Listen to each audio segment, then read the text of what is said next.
he get the water to drink. And as a matter of fact, love, he loves playing golf, But you know, that one girl too, that's my friend, cause she live in the house next to me, tell me, not cheap, that she ain't going for the water, that she was stopping there, and whenever the water authority bring water, cause she just pay the bill, so then she stand there. Oh, you walk, she probably kill she, and the duck don't kill she burn. Look, I can tell you, look at me here. I have no apology.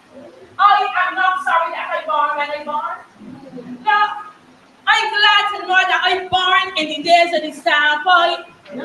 Are you right there ready? And I could go back. Look, when you used to go to the standpoint, you used to get a little more than water.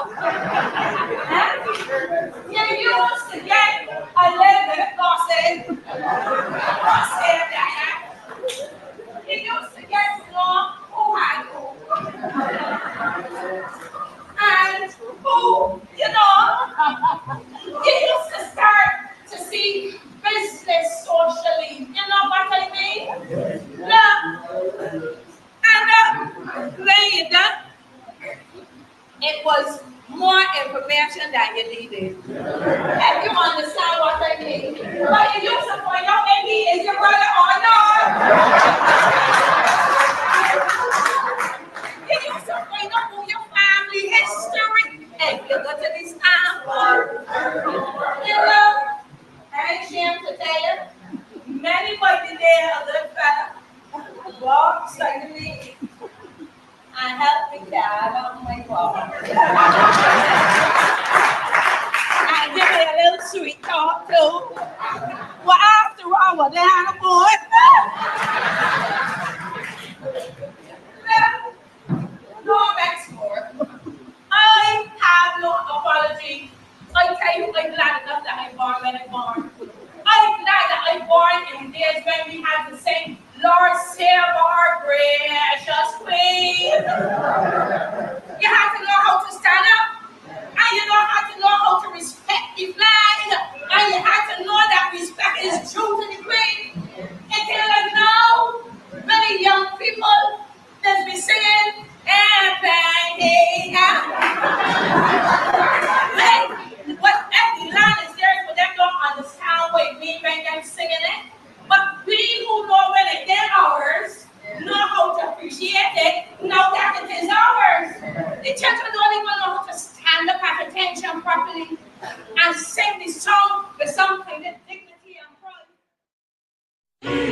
Good evening, ladies and gentlemen. Good evening to everyone watching the Marcia Week Show.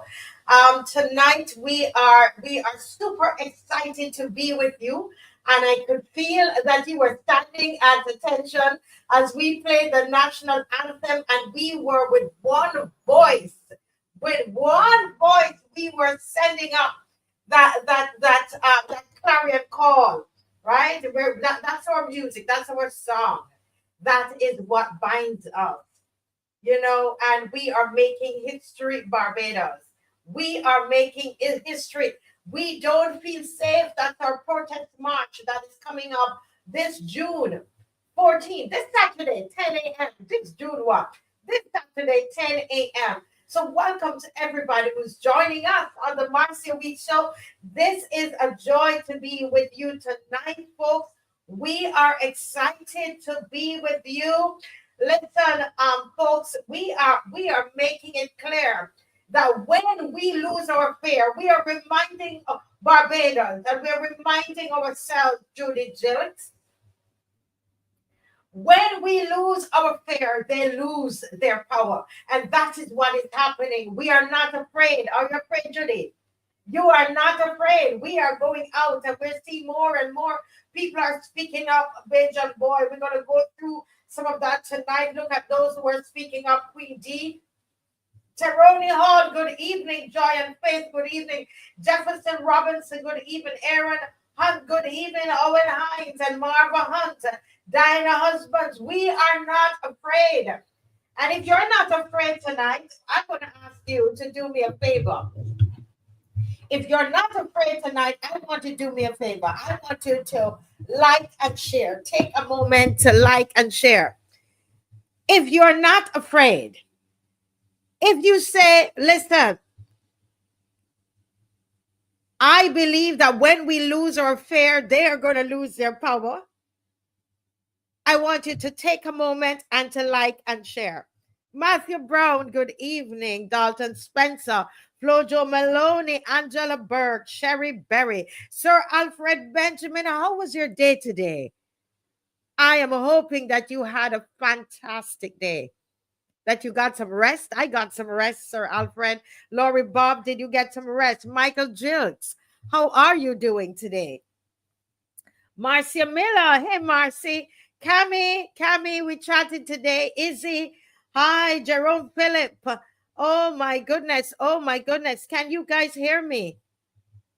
I'm still having an audio problem.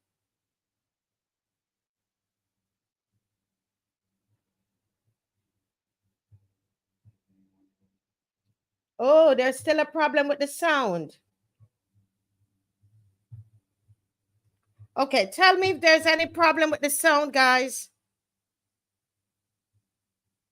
Let me know if my sound is back up and go it. It's good. Okay, no, it sounds like normal. Oh, there was a sound with the anthem. Ah, I see now. Oh, I see. You're hearing me clear. Thank you very much. I'm going through. Oh, wow. Okay, sorry about that, folks. Edwin Pilgrim, good evening. Chantel Williams, good evening. Oh my goodness. Oh my goodness. Oh my goodness. Sonny, hi Sonny. UB Shepherd, good night. Good night, Patriots, he says. Good night, Patriots. Yes, yes, yes. Loyal opposition. Loyal opposition. And let me tell you, this loyal opposition, we are growing stronger. I tell you, we are going stronger. When I come on here, I say to you all the time, we are over 280,000 strong. We're not of any one political party. You have BLP people who are part of the loyal opposition, you know that? Yeah. All that it takes is so people to be able to speak up. Something isn't going right, speak up. Open your mouth and speak up. That's what makes you part of the loyal opposition. That you have the courage to speak up when something isn't going right. You see something isn't going right and you open your mouth and you speak up. That is what makes you part of the loyal opposition. That you are not drinking the Kool-Aid. And there are people within the BLP who are not drinking the Kool-Aid. And we welcome them. They're part of the loyal opposition because they're part of Barbados, aren't they? The loyal opposition, made up of so many different people. So let us look at some of these people tonight. Now, some of the ones that I'm going to put up, you're going to say, I don't want to hear anything from them. Dave, put up Sluggy Dan for me. Put up Sluggy Dan. Let's look at Sluggy Dan. There's so many of them. You hear me? And it's widening. And all you've got to do is to just read the comment section. Read the comment sections on Facebook, Instagram. When they come up with these nonsensical policies, or they decide that they are going to tax us more. Everything we have to pay more. What you read, you can see the comments of the loyal opposition right there. Right there. Go ahead, Dave. Play a little of Sluggy Dan. I get time when I'm saying that for my chest heavy, right? You see politics? Politics is destroy everything. Now everybody knows support the Prime Minister heavy, you know what I mean? Support the government. But I gotta be extremely honest. Politics destroying Barbados. You got people in jobs, in high positions, in charge of organizations and in charge of places who doing a horrible job and destroying these institutions. And nobody can move them or tell them then because of politics. That is bullshit. That's what destroyed the country. Real talk. And look, there's nothing wants about. I can't really say no. That is truth. But you see politics destroying this place. And that is truth. Now, that's Sluggy Dan. And he started out, he gave his disclaimer because he doesn't want to come into any to fall in any disrepute with the present government, but he's still speaking out. And so we're going to focus on the point that he's making and the fact that he still took the courage. He still opened his mouth and said something. And I know that some of you say, well, you don't want to hear anything from him because he always, but listen to me. Such were some of you. Probably not a lot of you, right? But you reach a point where you were able to speak out and in different measures. Okay. So he's able, this is the way that he's able to speak out. No, he's able to say, well, you know, I love the Prime Minister, but you know what, though? He's still speaking out. Even though he might be afraid to speak out, he's still saying that there's some things that he would like to say, but he can't say it now. There are lots of Barbadians like that. Lots of you. And that's why we're asking you to come out. Come out on Saturday, June 14, 10 a.m. at Kensington Mall. We're going to start there. And all we're saying, in a respectful way, we're saying we don't feel safe. We have put leaders in place and we don't feel safe. We take the example out of Sluggy Dan's book. Sluggy Dan is not entirely comfortable in what he's saying, right? He's not entirely comfortable, but he's saying to us, guess what? I'm not comfortable. I love the Prime Minister and I speak on the Prime, but this particular thing that I'm seeing happening, basically he's saying I am seeing people being put in position by this government that not supposed to be in position, and they are messing up the country. That's what he's really saying. Sluggy Dan, I thank you for the courage to speak up. There was a time when I wouldn't even come on here and do this. I created a fake Facebook page to speak about the government. I was shaking inside. Yeah, there was a time. So that's why I am not going to knock him. Right? I'm not going to knock him. He's talking about partisan politics. So Sluggy Dan, come on, we're going to celebrate Sluggy Dan, and we're going to wait for the day where he doesn't have to say, before he criticizes, he doesn't have to say, you know, I love the Prime Minister. He could just speak his mind and know that all is going to be well. Right, Sluggy Dan?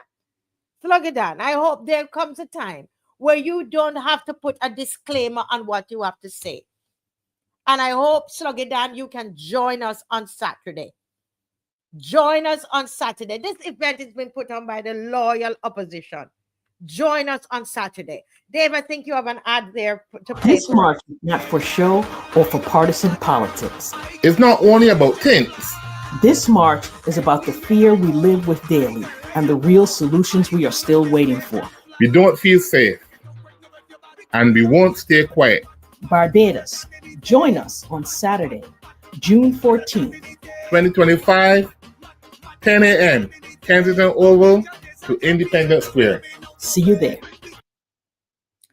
Folks, are we coming? Let me see the thumbs up. The loyal opposition. We are the loyal opposition. We are the ones that are speaking out. We are speaking up. Let me see the thumbs up, guys. The thumbs up. You're going to be at this event. Let's see the thumbs up. Now, there is another young lady, a Calypsonian, Sammy G. Now, this is a young Calypsonian, and I'm going to give her a shout out on the show. She's part of the loyal opposition. She's speaking out. Wow, Easy D, welcome back. Easy D, we have to welcome Easy D. Easy D is a regular listener on the show. You know, he makes it very clear he loves the PM, but he's been a regular listener. Easy D, where have you been?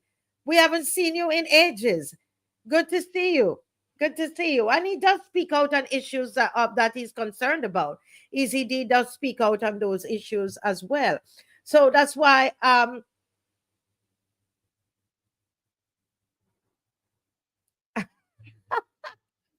Easy D. Listen to this young lady, Sammy G. And we'll see how far this Calypso. We'll just listen to a verse. Go ahead, Dave.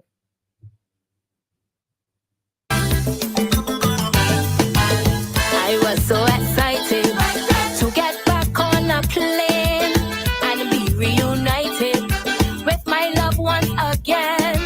'Cause I miss the beaches, roasting yellow meat, breadfruit. I can't wait to drink more beer or eat a bread and two. But then when I settled in, I had instant belly pain. A shop was waiting in store when I saw what we were gathering for. After the bullet sound and our body on the ground, we gathering, the people gathering. Van man racing to Spice Town, motorcycle man let down. We gathering, bystanders gathering, but to help we community and foster unity. To strengthen the family, we need to gather for that, to uplift humanity and build up you and me for the love of we country. We need to gather everybody. We gotta run. We gotta run. Right. Now, listen, these Calypsonians, and one by one, they are beginning to sing commentary again. One by one, you see they're pushing out their heads and they're singing commentary again. Social commentary is back in business. It's not a lot, but it's happening. We saw what happened. We saw with our guys there, Spot the Light, right? And there's some others, and we see Colin Spencer is there as well. We're going to play a little bit of his another night, but I wanted to feature this young girl, Sammy G. And she is attempting to be honest and to be able to use her music. Yeah. And so that is why we say that on Saturday, when we come together, we're not anti the government. We're not anti-establishment. What are we saying? We are saying to those that we voted and we put there that you are not keeping us safe.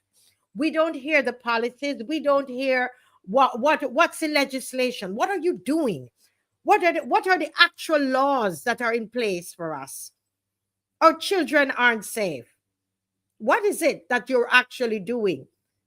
So we want to commend the Calypsonians, and we welcome them as part of the loyal opposition. The loyal opposition is growing. The loyal opposition is strong. The loyal opposition will be on the streets on a Saturday.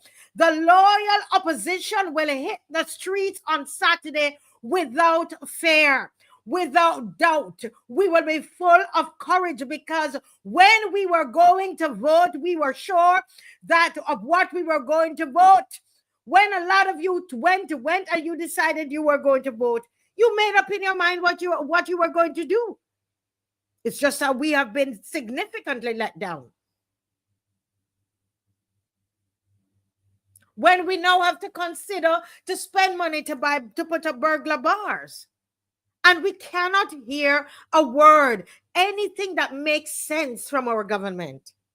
Something is wrong. So I appreciate those that are speaking up. Let's move right now to that little young man. I can't remember his name. It starts with an N. But you will see the name come up, and you will see his Instagram page, and you can go and you can go and support him and like his Instagram page, etc. But tonight, I want to show you something that more people are speaking out. That's the point I'm trying to make tonight. You'll get the point I'm making as you like and share. You have been coming on here over 2.5 years, right? Over 2.5 years you've been on this show. Some of you watching. And you wonder when others will speak out. Look, they're speaking out. They don't have to watch the show to be part of the loyal opposition. They are speaking. And if you don't believe me, listen to this young man, and also watch the comment section on Facebook and Instagram. All right, go ahead, Dave. Don't feel that I done right, because I ain't done. Oh, It's like there's something on it. I'm born and raised in the point, hear me out. This is how I know that these people that just talking this thing. It's like born and raised in the point all my life. Right now, if I bust my front door here, I can carry one to where 2 or so shootings happen less than 50 meters away. It's like, anyhow, I am to the capacity, have always been to the capacity. No one can ask. I've got some that might like me, and I've got some that might not like me. It's like one can ask. Don't care what they tell you, they can't tell you that nerve never try to put money in the pocket. You understand? But I understand that they got 1,000 ways for me to get this money though. Really and truly, they got 1,000 ways for me to get it. I can't get this money right now. But I choose to get it right way. Yes, right. So really and truly to the powers that be right. I really wanted to understand this here. Because I want to be preaching things and when I don't really understand it. Like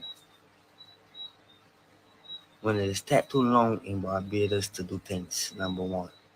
Don't care where you go in Barbados to get service, you got to wait 40 days and 40 nights. Tell me if I like. And like, you understand? And this is the things that when I want the youth to deal with. No. For the life of me, I can't get understand right. But I wanna preaching things that when I can't practice from one self. For instance, right? I hear when I get and tell the children the other day, we gotta start eating snacks, we gotta cut the sugar, this thing, next thing, 13. About half of the people in parliament overweight. I was saying government overweight. It's like the people that are imposing these rules. And I not wanna, but I just wanted to understand something. Wanna got to follow one on our voice first before one could come imposing it upon people. You understand? You go by license authority, you can't get your license print or know what did because the machine ain't working. Well, how much money BRA making when the month come? Why it's so hard to get a machine to print your license? You understand? So I wanna go check on myself or not. This thing here, I'm gonna try to do with the youth. It's gonna get worse. Do real thing. Wow. Folks, sorry we watched it with that thing on top of it. I'm very sorry about that. But listen, did you hear this young man? Did you hear this young man? He might never have watched our program before, never have been at any march. If he's listening and you know him, we want to invite him to the march. He's part of the loyal opposition because he's speaking out. He's speaking out. As a young man, what is he saying? What were the things that he was saying? Anybody can tell me what this young man was saying. Some of you were busy quarreling in the comment section. But what was he saying? What was the first thing he made mention? He said, I'm from the Pine. He said, I could take you outside right now and show you where a couple of the guys died, where they were shot. Right? What's the next thing that he's saying? Yes, he talked about politicians being overweight, but really, what's the principle that this young man was speaking about? Who can tell me?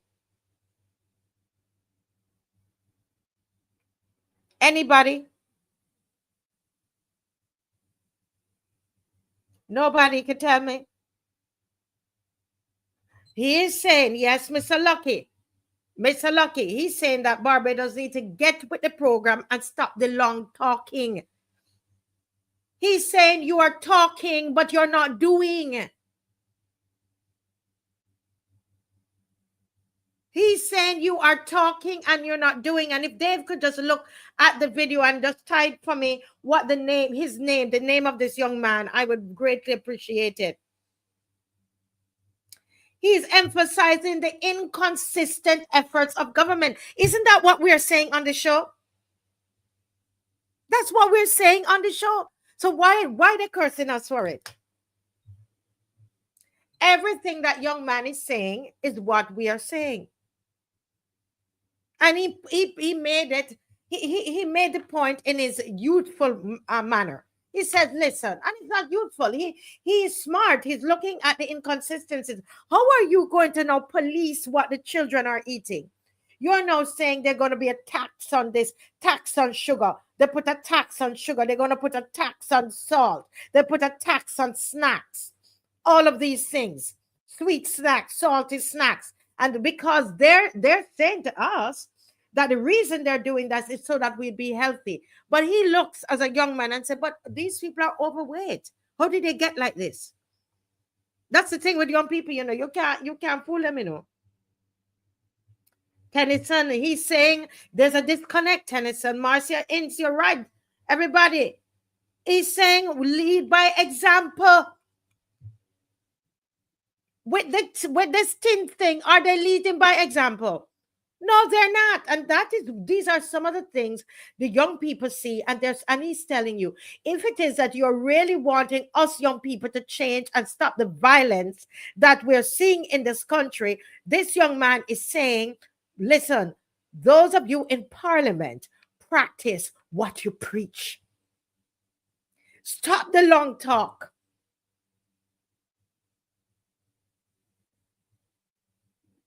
Practice what you preach.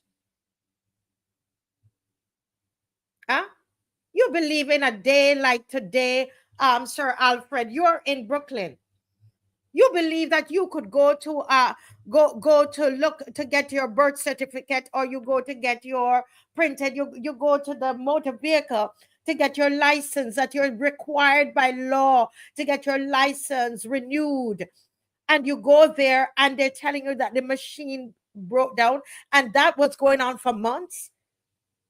In a country that the young man is saying the talk is that we are punching above our weight. We're experiencing a bounty, so we're going to give you $300. So anybody, you're 18 years old and over, don't matter how much money you have, we're just going to give you $300. But we have a machine to print the license that's not working. You see what I'm saying? So this young man, I don't know, Dave, were you able to tell me the name of the person? No? Okay. This young man is basically saying, correct, he's talking about the church, the government, business places, etc. All other adults that are doing wrong in front of the children.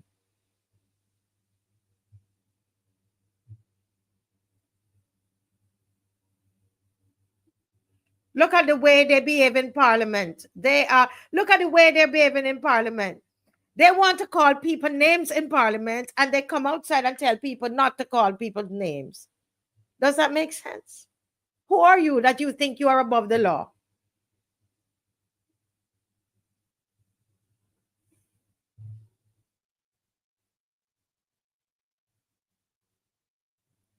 Listen to me.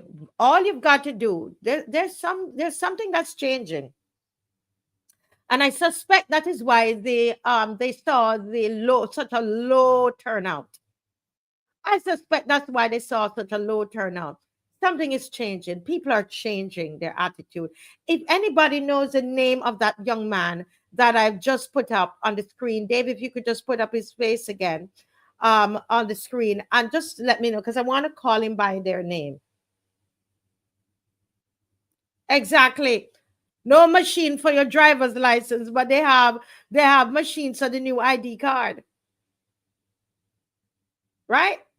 Correct, Hugh. This is what I'm saying, that, and this is what the young people are waking up. Yes, Esther Blue. I wanted us to understand that people are waking up is the point I'm trying to make. Who would have expected that Sluggy Dan would come out and say something like that? Don't mind the disclaimer he had at the beginning. Did you think he would come out and say something like that? No.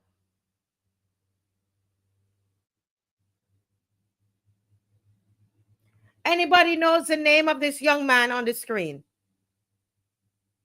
We want to invite young people to the march. We want young people to come out to the march.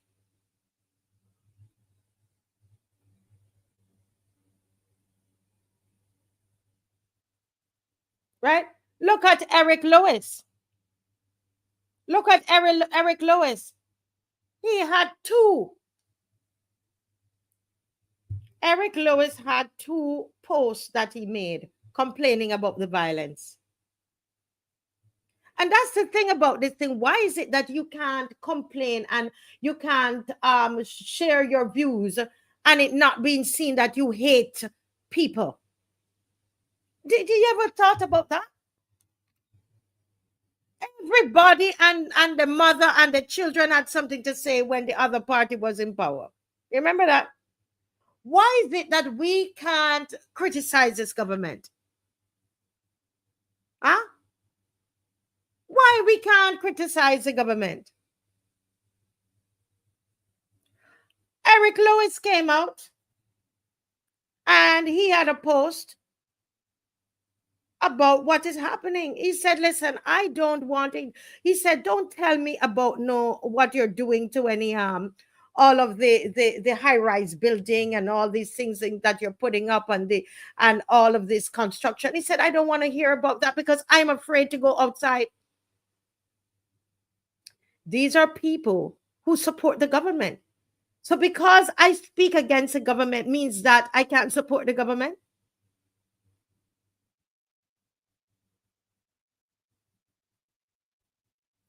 We have to change that mindset. We have to change. We have to begin to love what Eric Lewis is doing. Is starting to love. He loves this country. He loves this country. And as an adult, he sits down and he says, hold a minute, something is wrong here. Right? He says, I'm going to the bank, right? I go to the bank and I can't even go there to go and make a deposit, right? I can't even make a deposit because I am scared whether I'm going to leave there alive. We salute him. We salute him. And all of those. What about those in Parliament? I was on the DLP platform yesterday. This is their program. They asked me to come on to speak about the march. And I wanted us to think about this, guys. If you look again, when there was the debate in Parliament, the only persons in there who was really debating really was Mr. Thorne and opposing Mr. Thorne and Dr. Sonia Brown. However, did you notice in the lower house, I'm not talking about in the Senate today, that Senator Warren fixed their business in the Senate today. But did you notice that none of those MPs, none of the MPs got up inside of Parliament, the lower house, to defend the Tint bill? Their silence is speaking, you know. I want to believe that some of them are waking up.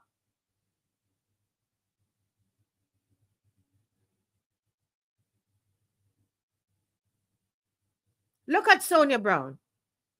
Dave, can you play Sonia Brown for me? Thank you. Lately, crime has been on our faces, in our communities, in our districts.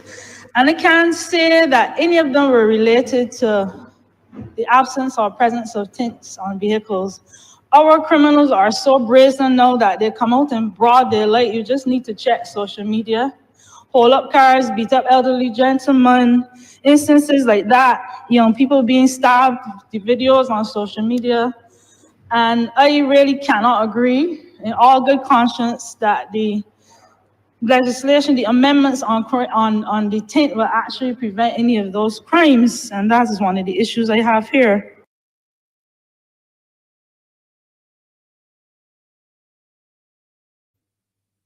Thanks. This is a member of Parliament. Okay? She's a member of Parliament for the government.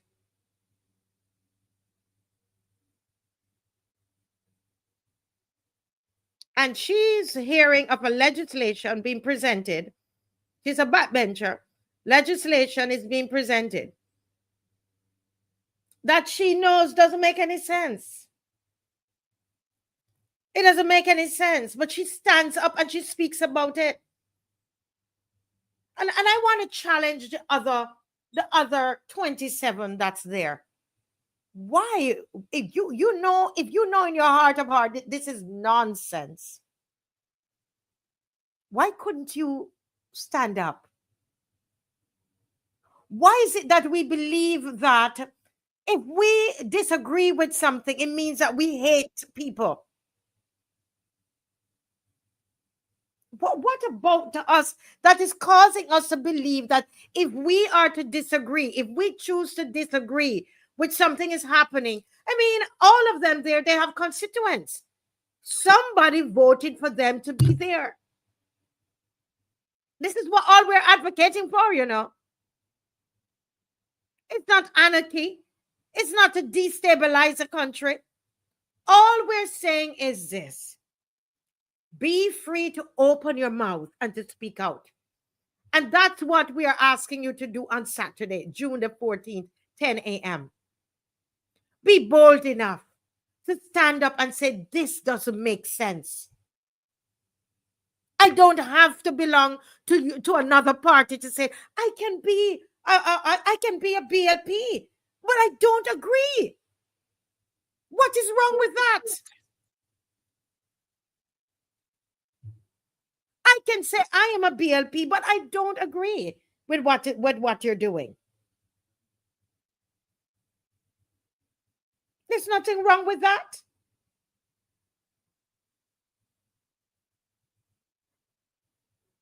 Now, We know this is not the first piece of legislation or policy that we would have seen where where Dr. Sonia Brown, Honorable MP Sonia Brown, would have stood up and on behalf of the people inside of Parliament. She's done it several times. Now, what is the difference between her and Senator and my friends, Senator Crystal? Oh my goodness, I'm missing the name. Crystal Haynes. There's so many crystals. Crystal Haynes. What's the difference? Crystal Haynes stood up. I will never, this young lady, she's paid the price. She paid the price. She paid a price, I am telling you all. Dr. Sonia Brown has stood up on many occasions. You know, she led this whole thing about the land tax. Right? But this young lady stood up and spoke about whole town, and she was removed swiftly.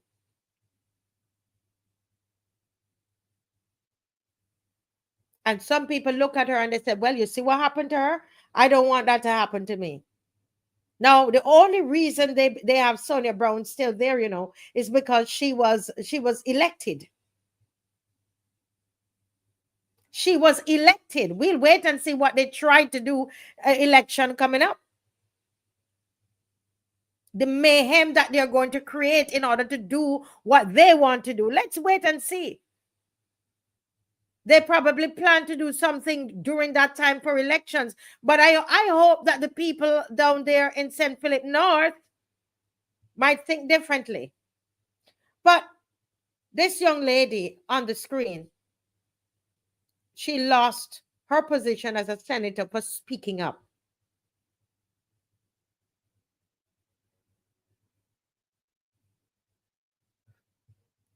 To say that Sonia Brown only talks when it concerns her, that is not true, Andrea Moore. And that's part of the thing as well. That a lot of us, we only see things with party colors. That's not true. Dr. Sonia Brown, if you go back, just go back and look at everything. She's spoken up about the hospital. She just spoken up about the Tint. The Tint does concern her. It concerns us too. Yes, the land tax concerned her, but there were many other things that concerned Sonia Brown. I don't think that is fair.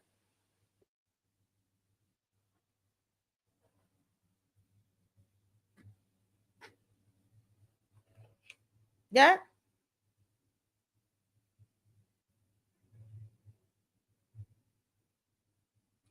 So I'm saying to us folks that we want to acknowledge, we are acknowledging those that are standing up.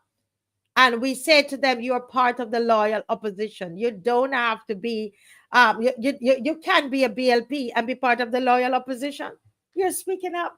We need more of you to speak up. If we don't have people speaking up, what will happen to our beloved country? What's going to happen?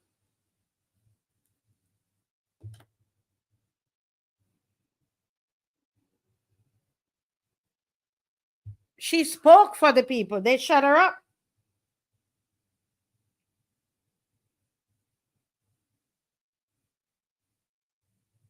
They shut her up.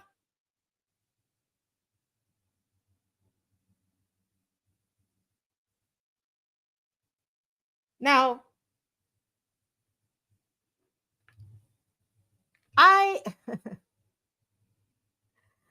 oh boy, I'm reading y'all comments.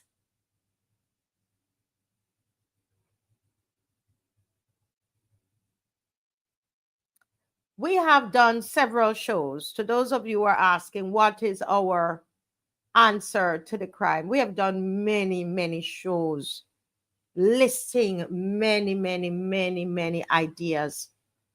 Many. They don't want those ideas. There are several parties in the opposition who presented ideas. I know for sure the DLP has a whole thing that they have done. But I don't want the ideas. But a lot of times when people don't want it to criticize, they say, so what are your ideas? All you've got to do, go back and look at the shows. I'm not going to review them for you just to appease you. We have been through so many ideas on the show. So many. When you come to the march on Saturday, you're going to hear more ideas again. All we're saying is that the tint, if this is what you're going to spend time debating and doing legislation for, this is nonsense. Yeah? Doesn't make any sense.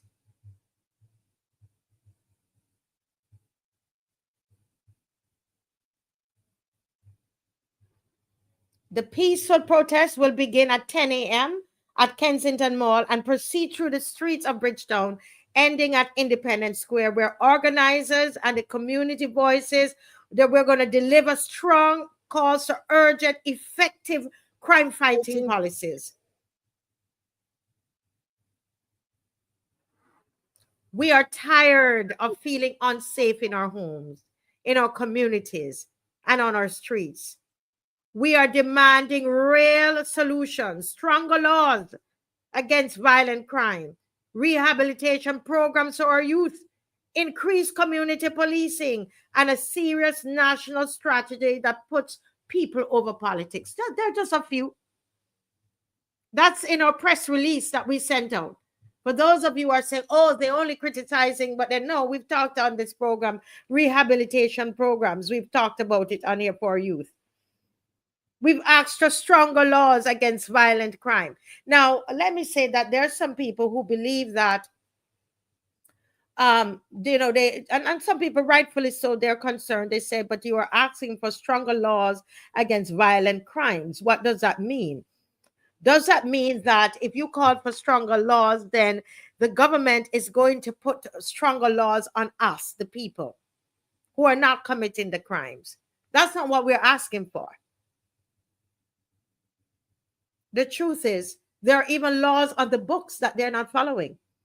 When you can see that our borders are so porous that you can have non-nationals, immigrants coming on a one-way ticket to Barbados. Where do you go? Which country do you go to with a one-way ticket?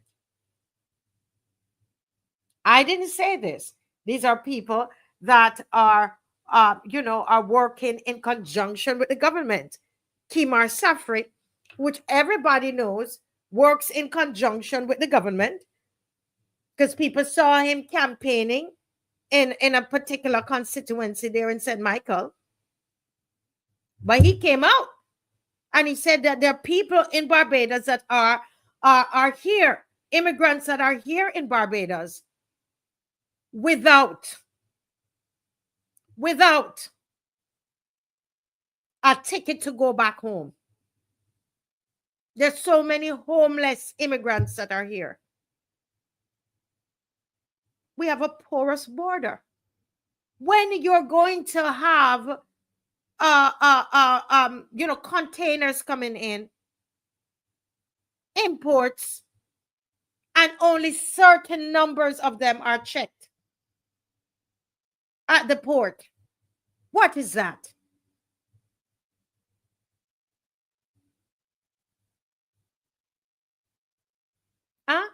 What is that?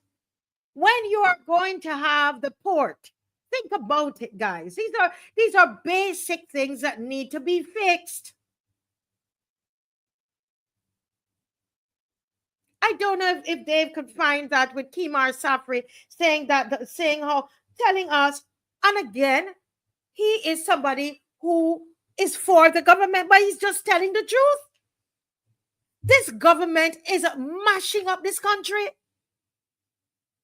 There are some basic things that this government can do to reduce the number of guns on the street, but they refuse to do it. And that is one of the reasons we are marching on Saturday. Instead, they are going to now penalize upstanding citizens and asking us, to pay another $500.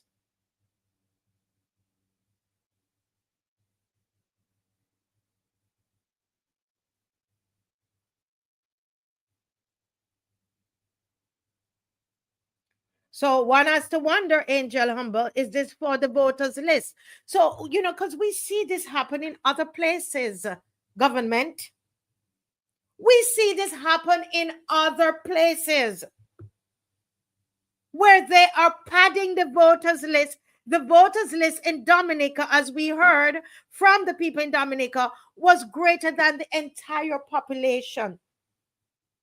And for voters list, you're not going to have the children, those under 18, right? And those in prison probably, and depending on the laws of the country. However, in Dominica, the voters list was greater than the population. Is that what is happening here? The Prime Minister said the voters list in St. James, where you have a lot of immigrants in St. James, was 2,000 more than what it is supposed to be. Are we letting in immigrants in here that we can't track? I have met upon Jamaicans in here who said to me, Marcia, listen, I've been living for 20-something years, but with the number of Jamaicans that are coming in that are unskilled, are coming into this country, the question is, as a Jamaican, I have to ask a question. Is there any contribution from the immigrant status for those who are immigrants to our crime statistics? Are they contributing anything to that?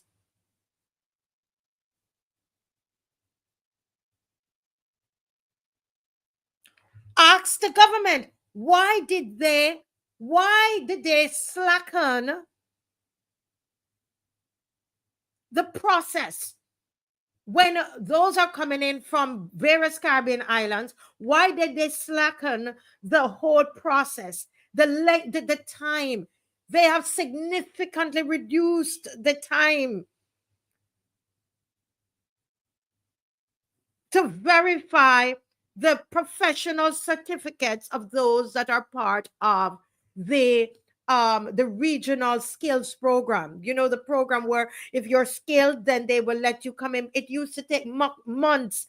Barbadians, it is now taking weeks because this government has decreased the time to verify the documents.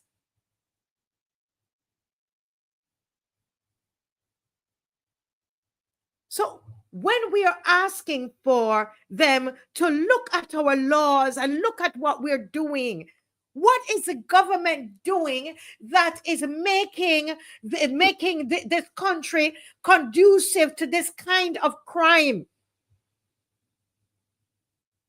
What are the policies that are in place that's encouraging crime in this country, or an increase in crime?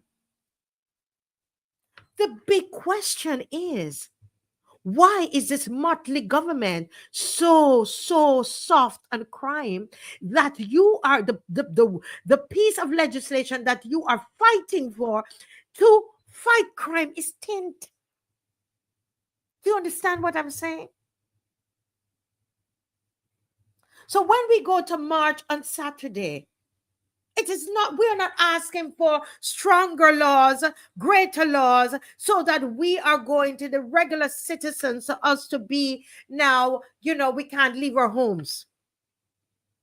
What we believe is if the crime continues, we won't be able to leave our homes.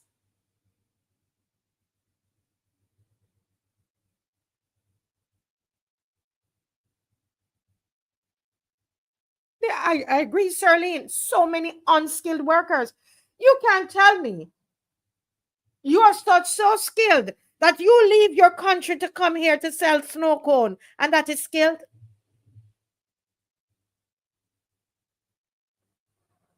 I've met my countrymen Country women selling snow cone and soup on the street. Anybody can sell snow cone and soup. And listen to me. Don't come to me and tell me about that I'm against people. Let me talk about my own people.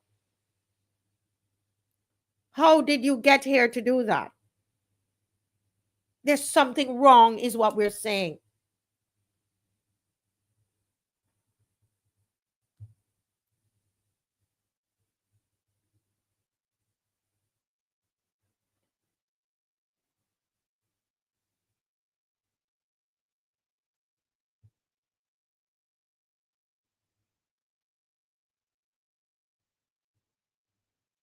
Yeah, the voters list is bloated. And the question is, I don't know. I'm asking a question. Is it coming at our expense?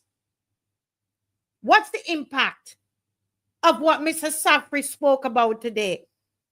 If you have people in here that have to go to the homeless shelter, they don't have any money, they don't have anywhere to live, you don't think they're going to steal? I'm asking the question.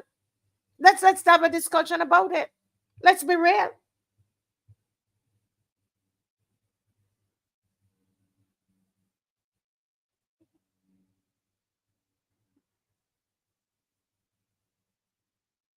See, but that's the thing, Lewis Carl, you all guys are all ready to talk about ICE and what's happening in America. We're not talking about that on this show. Talk about what's happening right here, right now.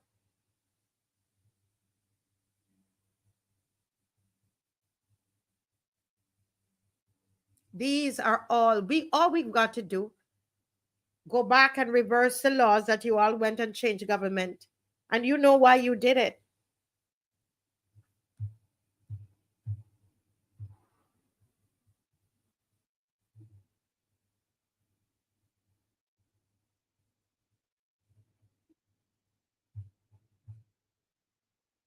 And we are simply tired. We're simply tired. Thank God for Kemar Safri for blowing the whistle on that. Blow the whistle, Kemar Safri.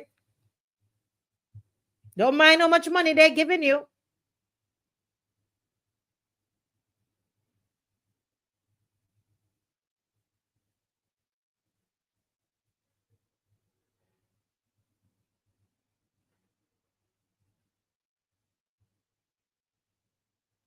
This issue of crime,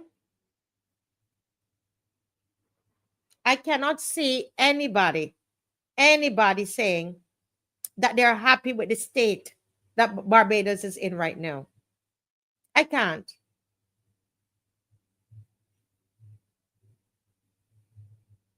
And I want us to realize that the voice of the opposition is enlarging. They don't want it to happen. They believe they can take over the media. They take over certain radio stations, right? They take over the TV. They take over everything. And that's why when I hear these people coming out and saying something, I've got to applaud them. I have to applaud them. Right? There's a homicide.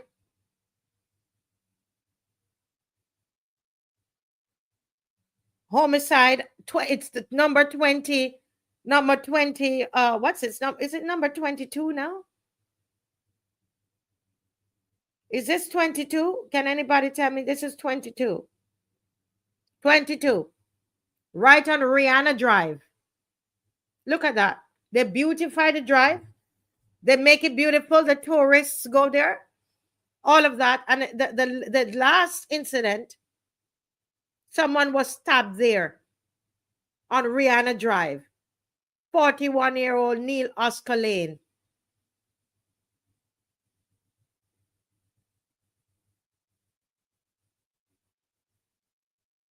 This is our Barbados. And we are to sit down and not say anything about it. And you see, yes.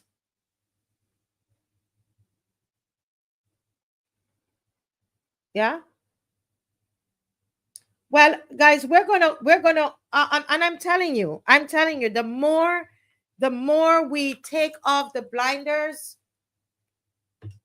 When we can take off the blinders, we're going to see this. This is what we're going to see. You could come in the comment section and try to change the topic. It's not going to work. When the blinders are off, we see Barbados. That's it. We have Stephen Strickland is here with us tonight. I'm so happy to see you, sir. So good to be here. Yes. As we were, I would have loved for you to come on at 7:30, but yeah, I know you told me that wasn't possible, so I had to fill that spot. But you're here, and we are so excited to have you here on the program tonight. And tonight you are going to talk about another kind of violence. It's same violence, but I consider it violence against the elderly. Violence towards the elderly in this country. Over to you, Mr. Strickland. Welcome to the Marcia Week Show. Thank you, Marcia, and good night to you and the loyal opposition. What I want to speak about tonight, I don't think there's few people who would expect it to be, as it were, violence, attack on the elderly. Now, on Monday, there was the senior games. And I'm certain that when I say the senior games, there are a lot of you there who are laughing and so forth, and rightfully so. Because I have been part of the senior games since I was age 50. I'm 68 now. And so I've seen a lot of changes for the better, changes for the worse during the years of the senior games. I want to go back to 2023 because I did not compete in 2024 because after what happened in 2023, I really was disheartened in that you're speaking about individuals like Kathy Harper Hall, Shirley Harper. You're talking about a lot of athletes who were part of this these games, maybe from the inception, but many years ago, when we turned up at the senior games, because the senior games are now under new management, as it were, because for many years, Mr. Walcott was the person who would have coordinated it. Over the last couple of years, it has been Mr. Michael Jules, and I'm not certain whether, but Mr. Matt Fingal. So that in 2023, when we arrived for the games, there was no seating accommodation for the athletes. So we either had to stand during the entire day or sit or go into areas that were not designed for us. Yes. There were a number of things that I saw happening that year that, like for some of the other years where you had officials and this is not partisan. You have officials who, because even from when we were at the stadium, that they treated us as seniors as if, we were children. We did not matter. And it is supposed to be the national senior games. What I saw this year was not the national senior games. This year was regathering games. It was regathering games.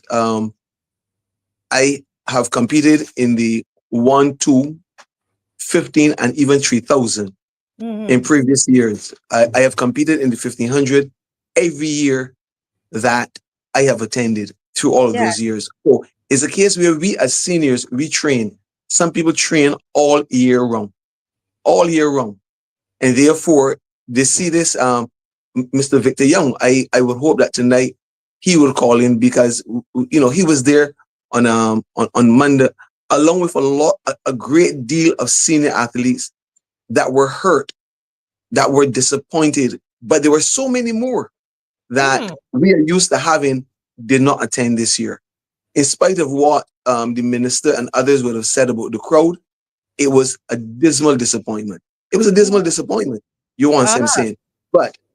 And these are the facts. These are the things that happened at the games on Monday. I Mm. registered for the 800 and for the 1500, the 1 and the 2. There are age groups from age 40 to 40 to 40, well, 40 to 49. Then there's 50 to 54, and it goes all up in a 5-year age bracket. Mm. And I got there, I was told that you are not registered for the 15 or the 8. When I inquired, I was told there is no age group for the persons 65 years and over. Now, the last time I know, you have an ID card in Barbados and you are considered a senior, as it were, at age 65 when you can travel on public transport free of cost. Mm-hmm. But we were told, not just I was told, all of us who were 65 years and over, who had registered for the 800 and the 1500, we were never told anything.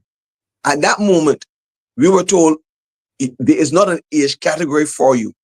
And it was like, what? There is no age category for you. Why If is you that? want, because we were too old to run a 800, I guess. We were too old to run a 1500. The only explanation was that there's no age category for you, one. But this is, if you want to run, you can run. But you have to compete against the 60-year-olds. And the only way you will get a medal is if you came first, second, or third. So after training for weeks for some people, months for some people, we were forced to run in the 15 and the 8. Now, traditionally, the games would begin around 9:30. Okay. Okay? Traditionally, But because before you go on, did you register for those before you got there? yes, we registered, but because Oh, but, so you but there was no registered and they didn't tell you at registration that you weren't eligible? no, no, I Marcia. wonder. I'm deliberately slowing you down so the people can understand. This is supposed to be encouraging a game. The game should be encouraging the elderly in the country. Mr. Strickland is saying he registered, and when he was ready to run on the day, they're telling him that they can't run. They can't be registered for that, although they were registered before. What continued? Yes, Marcia. Now, as I said, the official start of the games would normally be around 9 o'clock. The official start of the games would include, as any sporting competition, national, there will be the athlete's oath done by an individual. Mm-hmm. There will be the oath by the official's oath. Yes. And there would be prayers. And there will be prayers. There was the only thing that we observed was some line dancing. After the line dancing, then it started. Now you're looking now at those of us who are seniors. The 800 was the first race done. Now normally you would have the 1500, and for obvious reasons, you want to run the 1500, which is 3 3/4 laps around the track. You would want to have that done first. And traditionally, all of us would run together because there are those few persons who will be competing in 1500, but then they would divide according to age groups and you would receive a medal accordingly. Okay, to your age group. Right. Correct. But this is what happened. They started with the 800, not the 1500. And I remember, I can't tell you exactly the time the 800 women started, but I can say to you, the men's 800 was directly afterwards. When the race, just before the race commenced, I can't remember if the minister was sitting there, but I know that Mr. Ian Bourne, one of the journalists, was there. I turned to him and asked him, what time is it? He said, it is 10:28. So you can think tomorrow or even today, what 10:30 would feel like to start to run 2 laps around the track. So we started the games with 800. Now, it meant that there were the other races that were being run and so forth. So, Mr. Strickland, there are two questions. One, I have to ask you: was it? Sorry. Did you pay? Did you pay to register? No, no, Marcy. This is You a don't pay to register. no. Secondly, you said that the games this year started. The first race started at 10:30, which was No, 800. no, no. The 800 for men. The 800 for women could have started around say 10:15. Ten Okay, fifteen. So, all these people. what usually happens? Give us in the years before, because the sun is very, very hot at that time. So, what usually happens? But it said the 1500 would have been run around say 9:30. Mhm. But Marcy, it's going to get so much worse. It's going to get so much worse as I go down. You want to say I'm saying? So to think of the 800, which is 2 laps around the stadium, and you're looking at persons who are in their 60s and so forth, because there was a heavy concentration on athletes between the age of 40 and 50. The games, there was so much focus on the 40s, 50s, and even 55. But from there on, no. So it was a situation where we ran our races. For me, it was pretty poorly done in that I remember when the 100s were being run and I ran the 100, you would normally have the older age groups running first. In other words, you would have the 70 and over women running, then the 70 and over men, and you would come right down to the 40-year-olds. At the starting line, there was not a tent at all for any of us to stand in any shade. But they did all of the women, so we were all taken down there. They took all of us down there. They ran all of the women from age 70 all the way down to 40. The individuals who were at the starting line, who would normally have a sheet to assign us to our lanes, they had nothing. So we had to wait until the announcer announced our lane. Okay? And it's important for Barbadians to understand how where the senior games have fallen. And we're talking about the national senior games where you have a lot of people. And remember, this was done on a bank holiday. It was not a Saturday or Sunday. Okay? Where individuals come out to support their parents and their grandparents, church members, a lot of people that come out to support people. This was absent, was very absent. So that the 100, we were there in the sun standing up as men until all the women had run. But this is where it really was awful. Now, for the 1500, which is 3 3/4 laps, I went to one of the officials and I said to them, could you please put a table at the side of the track so that as you're going around, you could get refreshed? Anyone who knows about distance running, whether it's in New York, China, wherever across the world, you will normally have water stations. The official said to me, there is not going to be any water at the side of the track. If you want water, you will have to wait until the race is finished, and then you can get water at the finishing line. I mean, you've trained for so many years, but remember, what time of the day is it? The women are called on the track at 1:30. Now you're talking about the 800 was around 10:15, but the 1500 now is at 1:30. The women are taken on the track to start, but Matt Fingal is on the track also with children playing hula hoops. Those women stood on that track for about 10 minutes because the entire day I could hear senior athletes complaining and frustrated about all this happening. So they had to stand up for 10 minutes while he enjoyed himself on the track with children with hula hoops. There was a lady who, Marcia, you would have to be there to see it. Any person who can go and look at it. She took about almost 10, 15 minutes to run the race. She almost walked the race. And you could hear persons, quarreling, abusing this lady for her to come off the track. No, this is her day. Remember, this is the senior game. This is her day. Yes. Okay, her day. And therefore, when our race was called, I came on the track. Marcy, by the time I had done 1 3/4 laps, as I was coming around by the finishing line, Mr. Matt Fingal stood at the side of the track and asked me if I want to come off the track. In other words, the race is almost finished. You now have 2 more laps to go. You are, this is what I read, you are a hindrance to us. So when he said that to me, I said to him, I need some water. And I continued running.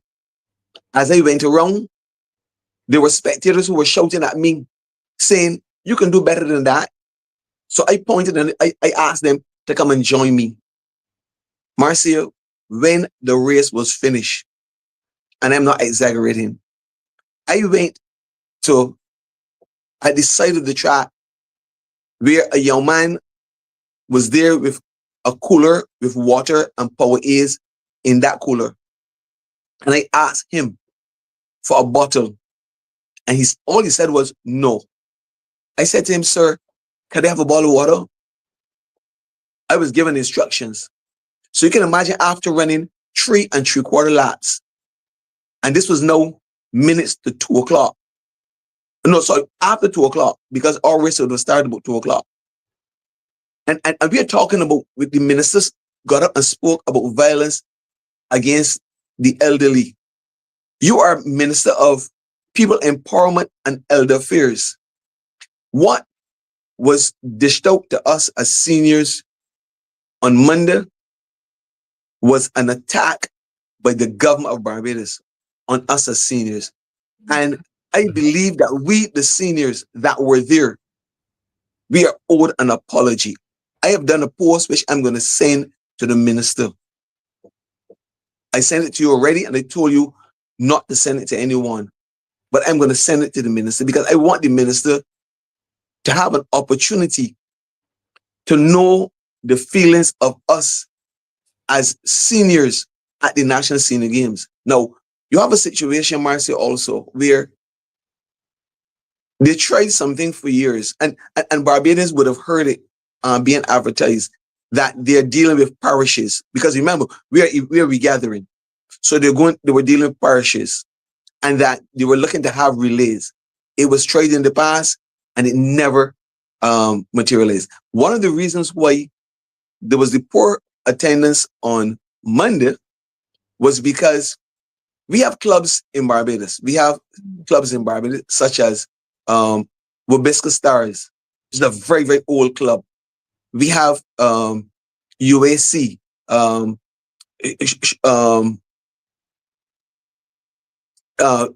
UAC. You have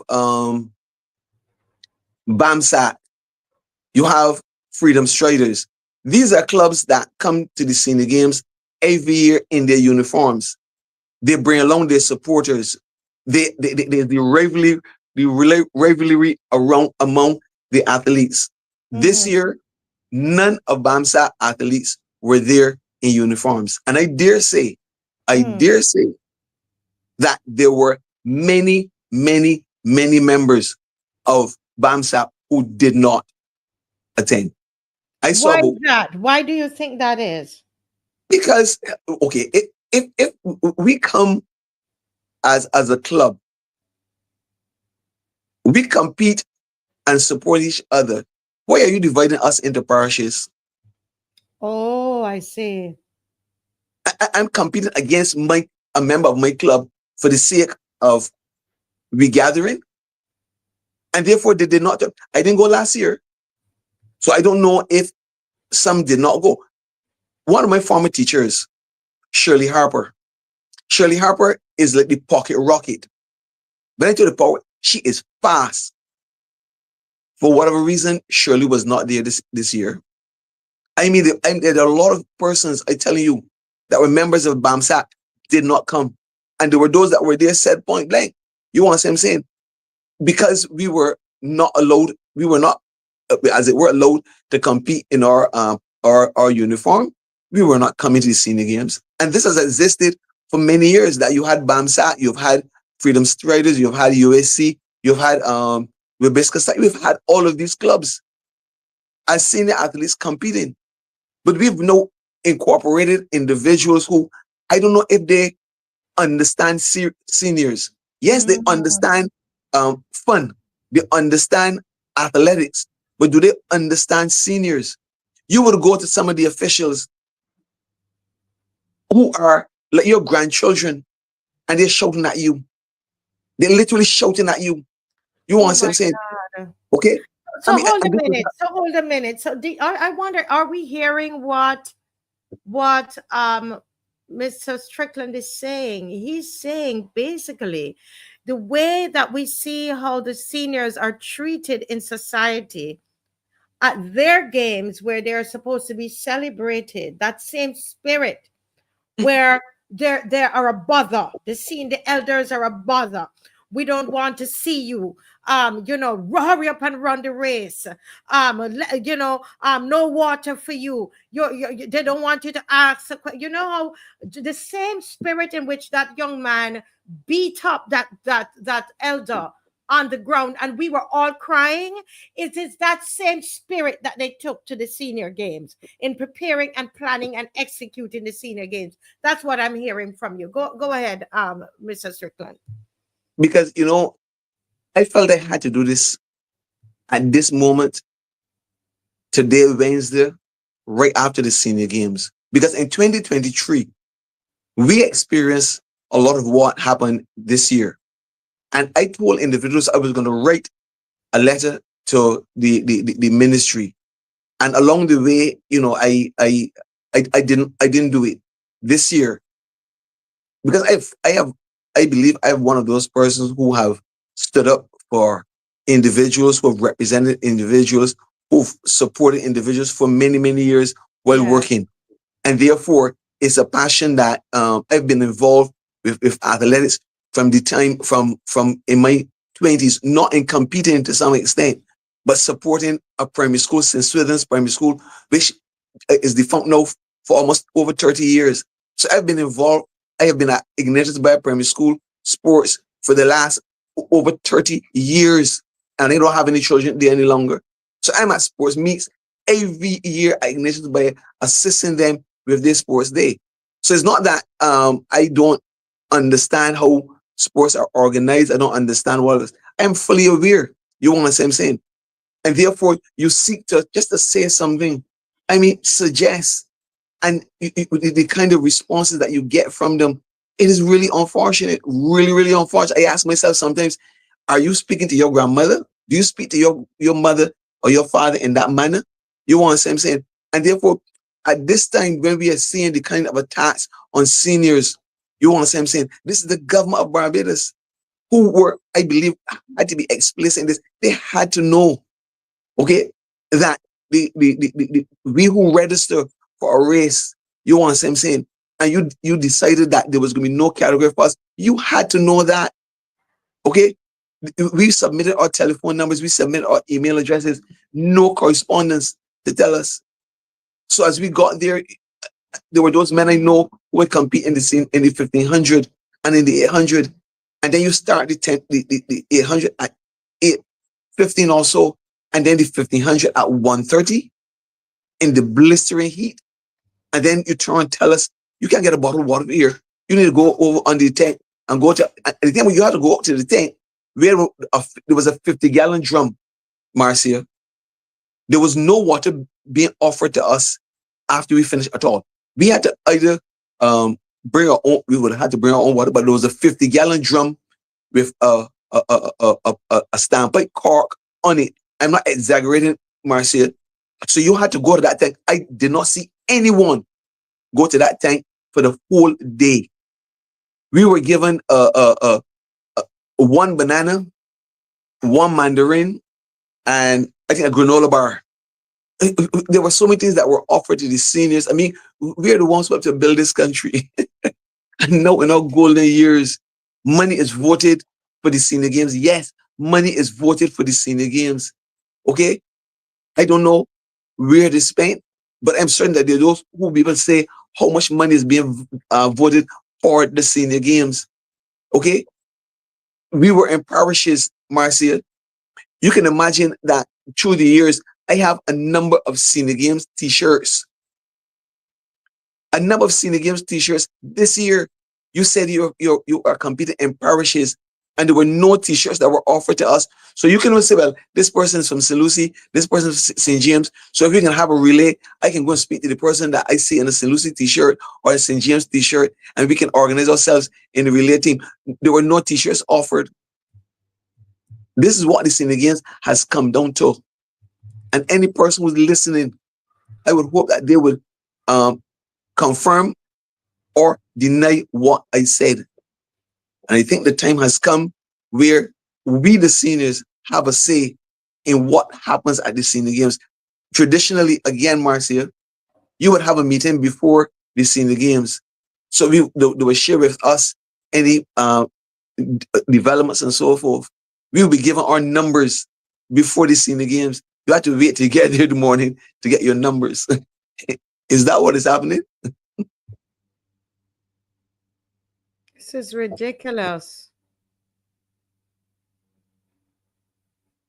Wow, this is ridiculous. Somebody asked if you had contact Marlene Rice Bowen from Bar. Marcia, I honestly, I prefer someone else to contact her. Okay? I prefer that someone else contact her. I mean, I have spoken to her before and whatever else, but this has come down to a point where maybe there may be other persons that need to speak. No, there's another aspect of it, Marcia. We have the Trinidadians coming to compete. This year, there was an athlete from Brazil. Yes, I saw that. Yeah. Okay. He was 71 years of age. Marcia, he registered for the 800. Can you imagine that he was one like myself that came expecting to compete against 70-year-olds, but found himself competing against 60-year-olds, and he did not get a medal because he could not come first, second, or third. Because the age difference matters. That's over 10 years of difference. But then we had two Trinidadians. They ran with me in the 200. Marcia, excuse me for laughing, right? But I mean, this thing it hurts, honest, and it's so comical. You had two Trinidadians in the race in a t-shirt saying Trinidad and Tobago. In 2023, we had a number of athletes from Trinidad, a number of athletes, both male and female. Okay, there were only two that I saw this year. When their names were being called, Marcia, the names were called, and they said from Christchurch. I know because the airport is in Christchurch that they actually put Christchurch, or these two Trinidadians live in Barbados, but I'm not convinced that they live in Barbados. You know what I'm saying? Because they indicated about the Brazilian that he came from Brazil, but I think he was mentioned also from Christchurch. Because we have individuals who are running the Senior Games right now who do not really understand seniors. They may think they do, but they don't understand seniors. Because there's certain things that come with being a senior. We are not as strong. We may not be as mentally alert. There are things that, but we want to be included in our Senior Games, right? We don't want that the 40-year-olds who are being allowed to compete, because when it commenced, it was 50 and over. So they've extended, like Barb has extended from age 40. Yes, Barb is no, I think, from age 40. So they've extended the Senior Games from age 40. But why should we? Why should we, as the seniors, 65 years and over, there's no age category for us? Even the 50 meters, I was made to understand that some persons, they were not included in the 50 meters. 50 meters is almost a walk in the park for some individuals. So, you know, I really welcome the opportunity tonight to share on the Senior Games. As I said, I have already done a post. I've shared it with you. And my intent is that I can have it shared with the minister. If the minister is not interested, I will share it with the public of Barbados. Because I think the time has come where we need to stand up for ourselves. If there are those who are not standing up for us, I don't mind those who are talking. If some are not standing up for themselves, we need to stand up for ourselves. My Because heart so badly. It's hurting my heart, Mr. Strickland, because I have seen through this program over the last 2.5 years how much I've learned from the seniors in this country. Mr. Strickland, and this is an aging population. We have an aging population, right? We have more. Isn't that so? When we look, I don't have if somebody could do the population breakdown for me tonight, guys, and just so as to put it up. We see what we have. We have in Africa, we have a more youthful population. Most of the population in Africa, they're about 20 age 20 or thereabout. In Barbados, in particularly, we have an aging population. And you're going to tell me that we've done an event to celebrate seniors, and we're carrying the same spirit that we see in all everywhere you go, at the QEH, wherever you go. Seniors are treated terribly. We all cry the crocodile tears. Let me get Mr. Adrian in here. We cry crocodile tears when the boy beat up the seniors. Good night, Mr. Adrian Hines. We cry crocodile tears, Adrian. Good night. We cry crocodile tears when the senior was beaten up on the street. We heard when the senior was raped on Sunday. Well, when we got the message, when it came to us, although a lot of us heard of it 2 weeks before and wondered if it was a rumor because they would not report it. But the senior was raped in this country. And we have an opportunity out of the bounty that we say we have, Adrian. We had such a bounty that we were giving away money. And you're going to tell me we could not try to pamper our seniors? We couldn't provide water for them to drink. We couldn't provide proper places for them to sit. We couldn't take care of the seniors. Is that where this country's at? I don't know if you were listening, Adrian. I just brought you in and threw you into this conversation. Were you listening? Good night, sir. Hi, good night, Marcia. Good night, Mr. Strickland. Good night to the loyal opposition. I didn't hear the full F. I caught Mr. Strickland's at the end when he was talking about people, the organizers not knowing the seniors, but I didn't get the full length of some of the fallout at the last game. Are you saying that there was no seating, no water for the seniors at the game? Is that what took place? There was no water. There was no bottled water provided for us. I mean, what's the cost of a thing? You had the Sani. This is the thing. You had the Sani that was there. The Sani sponsors, I think, BISA and NAPSA. And there was a tent there with the Sani, not with water.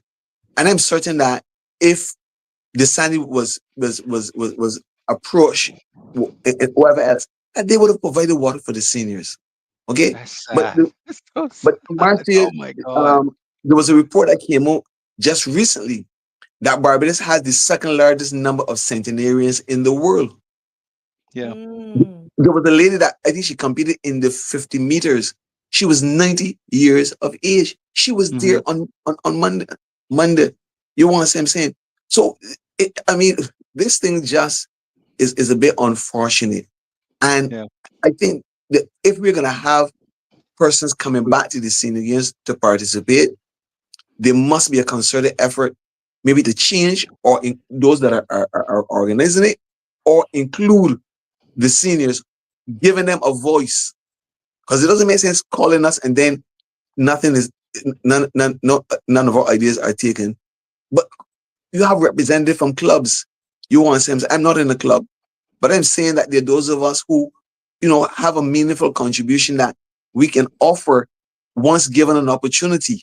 I mean, in good time, so that as they prepare for 2026, God willing, you want to say, I'm saying, we will not have a repeat of all of these things that happened in 2025 because it was awful. Yeah. I like to speculate on these things because you never know the truth when it comes to things in Barbados. It is not it is more it is likely that sponsorship was provided, water was provided, or sponsorship to buy water was provided. But those who in the organizers probably pocket the money. That is something that is very common in organizations in Barbados. I'm serious. I've had my fill with clubs and social organizations in Barbados where there were people who operate these things as if they own them, and any money coming in had to go through them, and whatever they felt like giving to the club, they give. I won't be surprised if the truth were ever to be told, which is a hard thing to do in Barbados, that is more likely the case. That Dasani did sponsor X amount of bottles of water, but they probably in somebody's house or garage, instead of giving to the city. It's just sad. I mean, I'm a member of a cricket club up here in Boston, and the club provides water for every game that the cricket team participates in. I mean, that's commonplace, But I go ahead. I'm sorry, Adrian. no, yeah, you go ahead. I'm finished. It's just sad that so was water on sale? So that's what I wanted to say. What he was saying was this, that when they called them to run, they had them waiting like, each group, sometimes they were waiting for 10 minutes in the hot sun, and they asked for water as they were waiting. They were told no water for them until they're finished, right? Okay. Mr. Strickland can tell me if I'm wrong. When they And this, got and this is the 1500, because he would not. This is the 1500, which is 3 3/4 laps around the stadium. Oh, 1:30 in the 1:30 in the afternoon and 2 o'clock respectively. Go ahead, Marcia. right, and then now when they would have run all of this time, right? How many laps around? They get to where to the finishing line, and there's no water there. You know how people would meet you with some water, or just being gracious. That happened at church. Even if you had a race, athletics at a church function, there's at least that courtesy. My understanding from what I'm gathering from Mr. Strickland is that they had to go to another tent that had a pipe, like a thing that so you needed a container. Nobody gonna run with no container. Marcia, it was a 50-gallon drum. You know, the one that you ship stuff in? I think it was a 50-gallon drum, and there were no cups. So you had to you had to either have your own cup bottle, or you have to hold your hand and drink from the barrel. And this was, and the distance between the finishing line, and this is not something Adrian, that some person told me. I was the person that ran the 1500. I went to someone in under tent right by the finishing pole and asked for a bottle of water. I was told, no, you have to go out and get your own water. This is not something that some person told me. This is what I experienced on Monday myself. So the distance between the finishing now and the and that barrel could have been about another 50 to 60 meters away, no, almost 100 meters away from there. Think about it, almost 100 meters away from there, because it was out in the area where was the warm-up area, not where you're checking in. So you had to do a lot of zigzags between barricades to get to where that water would be. You understand? So that was what was served up for us as seniors on Monday, the 10th of June 2025. Wow. I'm still amazed that a grown adult asked for water at the beginning of the race and was told no. I'm just like, that's what you do to I don't even think you want to do that to primary school students. You're doing that to a grown person. You're going to tell a person whether they should drink water or not before a race. Is that something that you? No. This was at the end. Asian. This was at the end of the race. Marcia said that when they line up, they begin it. Line up too. Somebody asked for water and they told them no, you'll get it at the end. No. I asked water to be put at the side of the track while we were running, that they could, we could get a cup of water, to splash over your head, whatever. They said no. Well, I don't know. I tell you, Bajans treat the one that is so bad. Cause it's, Bajans treat the one that is so bad. It's just amazing that somebody would think that that's the right way to treat to somebody. That's You it. know, Adrian, I think you wow. hit the nail on the head. It's a way that we speak to one another, and Yeah, it's a way we treat one another. And that's what I'm trying to say. yeah. That this was a moment we had those two big incidents that happened in the country. Mm, Let me know, guys, if you still are hearing the echo. Something major happened in the country where we had one of our seniors was raped and the other one was beaten before us. We were able to see it on video. Look, what an opportunity, Adrian, we would have had. Our mhm, government would have had to spend a little money on the seniors. yeah, You know, Adrian? yeah. It just, yeah. I don't know, man. I've experienced this time and time again in Barbados, and I'm talking 30 years ago, and it's still happening. Yeah. You know, it's like it's who we are. People only respect you if they perceive you to have title, Mm-hmm. money, property. But if they sense that you in a body, they can treat you as if you truly are nobody. It's just sad, you know. And this I see this as how Bajans treat the one another, because this is the senior games. But I guarantee you there are people talking about how they get treated when they go to the bank, how they get treated when they go to the bus terminal. You know, it's just how the police just talk to you. You know, it's everywhere you go. There's always this anger. I remember the last time I went to Barbados, I asked a reg caps and he man snap at me. I was like, oh my God. And I'm very mindful to mind my manners when I come home, right? Because no matter how hard you try, right, people just pick up that you're from overseas. And I don't put on the ears to anyone, and people just put on the ears when I'm Barbados. But you want to cuss me, man, so bad. Yeah, I But I, I don't know. you Marcia, I know, just want to share. we're going I to want to share close something. this off because we have to Oh, move on to something yeah. else. But Okay. you were saying somebody's asking how long the senior games been going on and if been operating and whether or not this was a different it's just a different organizer. Okay. This year was the 21st anniversary of the games.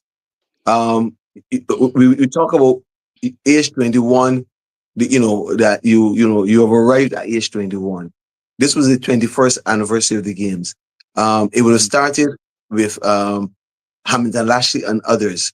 mm, Mr. Roy Clark was the person who would have organized it, and the government helps to sponsor and support the athletes when they go to Utah to represent Barbados. mm-hmm, There was a year that we won the second largest number of medals overseas.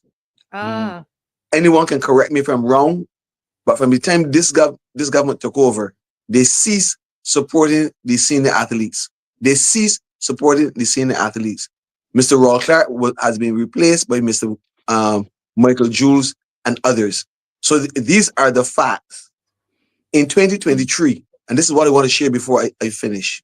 In 2023, I was near the official state at the where you finish, not where you check in. And Mr. Austin Seeley, that is the Austin Seeley Award at Carifta was there. He is visually impaired, and he was sitting on a wall.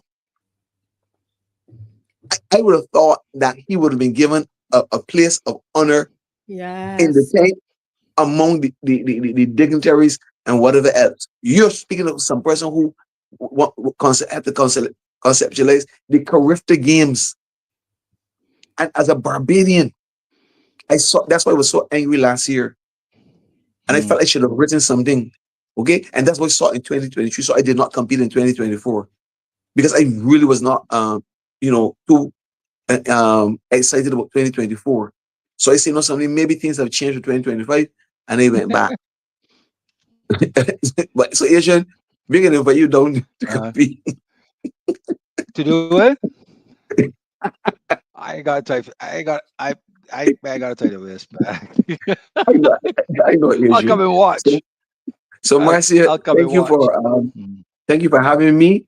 I Yeah. look, I'll come back later if necessary to answer any questions because Yes.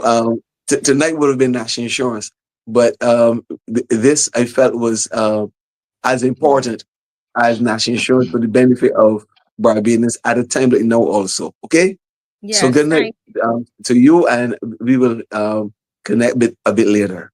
Yes. Yes. Thank you so much for sharing, and we'll see you a little later. Okay, thanks. Always a pleasure, Mr. Strickland. Always nice Thanks. to talk to you. Yeah, yeah, okay. So there, I removed myself. Uh, What I love about this is that he's not reporting what someone else has said. said. He Mhm. was there, Adrian, Yeah. because they love to say that, we are telling lies on the show. Those who watch the show, you know what? No, but there's nowhere else you would have come to hear this. Mhm. You're not going to hear it in details like this. No, you're going to hear they're going to respond to this tomorrow or 2 days later. And they're going to come out and you're going to hear them start now. But because this gentleman who was there and they're going to try to make him out to be a liar. I tell you, this is what happens with this Yep. government. Yep. This is Narban fake news, according to the Prime Minister. Yeah. And that's why I say to people, come out. Come out to march on this Mhm. Saturday. And those who are seniors, you can know there's not there. This is one march. When you come to this march, you can get either warm water if you want it warm, not on ice, or you can get cold water, and you don't pay for any water at our marches. And we started to do that, Adrian, because we Mhm. recognize that we have a lot of seniors. They're walking in the sun. When they come, they do not, there's no senior who can tell me they come to our marches. In 1 year alone, we had 17 marches. And Adrian, we give them free water. Not only that, once we have somebody to drive the car, we have a 7-seater there for them if they get sick or they're What tired. what a thing! What a thing! For our Marcia Weeks. If seniors, you march or Marcia Weeks, you can get water, but if you get these senior games, you can't. Wow! you can't What a get any thing! because we So, value. We see mhm. 80-year-olds call on this. If you would get about, Adrian, listen to me, and I believe in this. Bajans are so intelligent, right? And especially a lot of those seniors that went through the real thing, right? That I Mhm. believe all those that lead the country, they're very, very foolish. If it was me, I would have gathered them seniors because we have so many of them in Barbados. Remember, Mhm. we're an Yep. aging population. I Yep. would have find some way to pick the brains of these seniors before they Yeah. go out. You talk about Mr. Murray. You talk about Maxine McLean. Huh? You talk about all of these people that call in, 80-something-year-olds that call in. The wealth of knowledge. It's an investment that has been made into these people, and we need to be able to treat them well and to take care of them and to get it out before they go, and we would see how our country would change. We love you on the show. You are the ones that you are the ones, it's the seniors, Adrian, Yep. that the government, they are afraid of them Mm. because they have knowledge. They're not drinking the Kool-Aid, they knew what it was. They will tell you, I know what it was under Adams. I know Yeah. what it was under whoever else, Barrow, and I know Yeah. what it was under Sandiford. They can't mess with those. Those are the Wait, ones that can't fool with the $300, and that's why yeah. probably they're treating them that way. But that's my little thing on seniors. I Over to you. Yeah, V Hoy just said that she was offered is she in Barbados? V Hoy says she was offered water and she didn't ask for it. Was Yeah, she in she came. Barbados? She came to the march. Oh, to the march. Oh, okay. Yes, Okay. Mhm. and that's donated by one young man, Yeah. a young man, young man, who, because of the type of job, he cannot march with us. And Mhm. every day, every march, the man bring cases of water. We don't buy water. We used to buy in the beginning. See, the wrong people are organizing the senior games. You know, friends and family, and people pocketing water and money for water. You know, allegedly, because I don't understand how else there couldn't be any water for people. um, you know, and yeah, it's commonplace. If you invite people, you give away water these days. You know, boy, you shouldn't be buying water. It shouldn't be any convoluted or needlessly complex process to get some water in hot Barbados. Come on, come on. And look at it. They're saying here approximately 25% of the population. And I'm just getting this from a viewer, and we do this thing together. So Mr. Mhm. Hugh Shepherd saying that approximately 25%, 1 in 4 persons over 60 years old. Yeah. What a resource that we have in this country, Mm. Adrian. What a resource. Very Yeah. foolish. But Yeah. what's But on your mind tonight? We could talk about this the whole night. nothing. Right.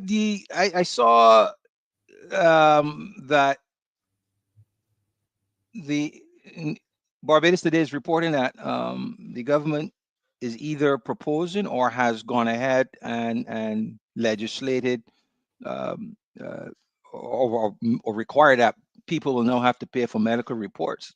Um, um, we know, I don't know if Barbadians know, but this is something that's been talked about over the years. I remember Cynthia Ford. I don't remember what year it was, but she once said that there are people, if people who can afford to pay should be made to pay for health care. And I think it was always a policy of the Barbados Labour Party to find a way to lessen the financial burden that healthcare is to the government by having some way, instituting some way for Barbadians to help bear the cost of their own healthcare. Yeah. Can So I just this say something to the viewers? Mhm. Let me tell you something, viewers. This is a Marcia Week show. We are the loyal opposition. We are dealing with a very important policy. And a diff and something that Mr. Adrian Hines, something the diaspora is dealing with. Do not allow anybody to distract you with nonsense in the chat. Do not, that is nonsense that's happening in the chat right now. And I don't want to call out anybody's name. I am saying focusing people. Do not get distracted. And for those who are distracting, very soon, if you do not stop, you're going to go in timeout. We're going to treat you like a 3-year-old. Okay? Go ahead. Go ahead. Yeah. So I mean, yeah, over the years, and we know that healthcare is a big cost to the government. You know, the whole concept, and it's partially the government's fault for giving the idea or giving the sense to Barbadians that healthcare is free. You know, when they compare to what happens in the United States, you got to pay for healthcare in the United States, but in Barbados it's free, as something to brag about. When in fact there is a cost for healthcare. Nothing is free in this world. You may not have to pay for it when you go to receive healthcare, but you're paying for it indirectly through taxes, et cetera, et cetera. So there is a cost, and there's a huge burden to the government to provide what most Barbadians have been led to believe is free healthcare. This so-called universal healthcare. And there are a number of ways over the years. I think in 2013, under the DLP, John Boyce had talked about um, bringing in some type of insurance provider, somewhat similar to what they have in the USA with the health management organizations. You know, you pay into it and they pay for some level of cost to bring that into some extent, not to fully move away from a universal health costing, but to share the burden, so to speak. And as I said, I remember Cynthia Ford making the comments that yeah, those who can afford to should be made to. So that's always been something that the government has been looking at to do, and this might be a small approach to that. You know, if you want to report, pay for it. You know, they probably looked at it from a political perspective too, as to whether there will be pushback from it. You know, some people may liken this on um, to what the DLP did with um, free tertiary education, having the students pay a percentage of it, Mhm. Yeah. and and being mindful of that, decide that, hey, like, we're gonna do this, but on a Mhm. small scale. Yeah. But let's see how But it goes, if kind I of thing. can say something here though, Adrian, too, because we live here, so Mhm. and sometimes I used to be in the diaspora, and I always say to Michelle and Valerie and all of them, I say, when you are try to remember that we live here, okay? And so while on paper, what you're saying, Adrian, makes sense. Okay. Because I was one of those who felt that, well, they could pay a little something for the education, they could at UE, especially those that are taking a degree. They're there for Mhm. years and years and years, and doing this degree and so on. When it comes on to healthcare in Barbados, Adrian, I don't know if you realize the level of taxation that we are under in Barbados. Mhm. The level of taxation, the number of taxes, the number, like the item, the numbers, the number of Mhm. taxes, it's way more percentage wise, even way more than the US. We were just given they did a health levy. Okay. Now, what I'm saying is this, Adrian, that I think that if we could, I agree with you to some extent, because I am one of those who believe that, okay, let's see what we can do together. If we have to pay for some things, we have to pay for some things. But when you look at the state of healthcare in Barbados, what we are currently getting for what we're paying, Mhm. there are people in Barbados, I know, there are people in Barbados that are paying up to 40 something percent of their income is gone by tax, just taxes. When you're over a certain bracket. I know that as a fact. And so the question is, where can somebody break down to us Mhm. where the money is going? What are we doing? And I think that if we can have some accountability, Adrian, and you Mhm. tell us that this is what you have been doing, etc., and therefore, if we saw that you're now building up a new hospital for us, the QEH, and therefore you say, boy, we've been spending money here and so on. We're going to have to ask you to do this. You think that well-thinking people would say, but it makes sense. But when you have rats running you down at QEH, rats crawling over people, crawling over their foot on the bed, and all these kind of things, you have all kinds of look at what's happening there at the geriatric hospital. Mhm. And then now, 2 days later, when the geriatric hospital, the nurses have to bring the supplies to bathe the elderly. We don't understand where the taxes is going. And so that is where I think when you read the comments, that is where the frustration is, Adrian. I can tell you from somebody who lives Yeah. here. Mhm. I'm not doubting you. I could tell you where to, you asked the question, and you just got to look around, and you can tell where it's going. I mean, real estate in Barbados is extremely high, and I would be it is more likely than not, I should say, that members of the political class have homes that are worth quite a bit, right? Um, they all drive cars, they all dress well. Just look at the salaries that the political class gets, the travel that they take, the size of their families, and the largesse that they have. Um, a lot of it goes there, and then the way governance is run in Barbados, there are a lot of hangers on in order to insulate the government with regards to its longevity in power, right? And these people need to be paid for their loyalty, right? Um, Mm, just look at the number of ministers we have, totally unnecessary, right? And all of these parastatal organizations that are being created, not because they're needed, not because they're providing a valued service to Barbadians, but more so because there's somebody loyal that needs a paycheck, right? So if someone had due diligence, and I really wanted to know where the money is going. I all those areas that I just point out would give you a good idea of where the money is going. Right? Clearly, is not going where um, it is intended. If you look at the aspect from the aspect of what taxes, the collection of taxes are supposed to do. Clearly, that's not happening. Right? So, but it is the same. It's the usual thing. You can't. You can, the old saying, you can buy land, you can hide and buy land, but you can't hide and Yeah. work it, right? So you can, you know, accord lots of money onto yourself, but you can't really hide and spend it. People are going to see it, right?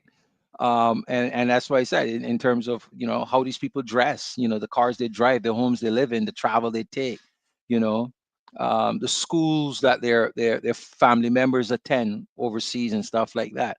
All of that costs money, and it's coming from somewhere. Yeah, yeah. So As someone said here, little is being invested back into the country, and the money is not trickling down.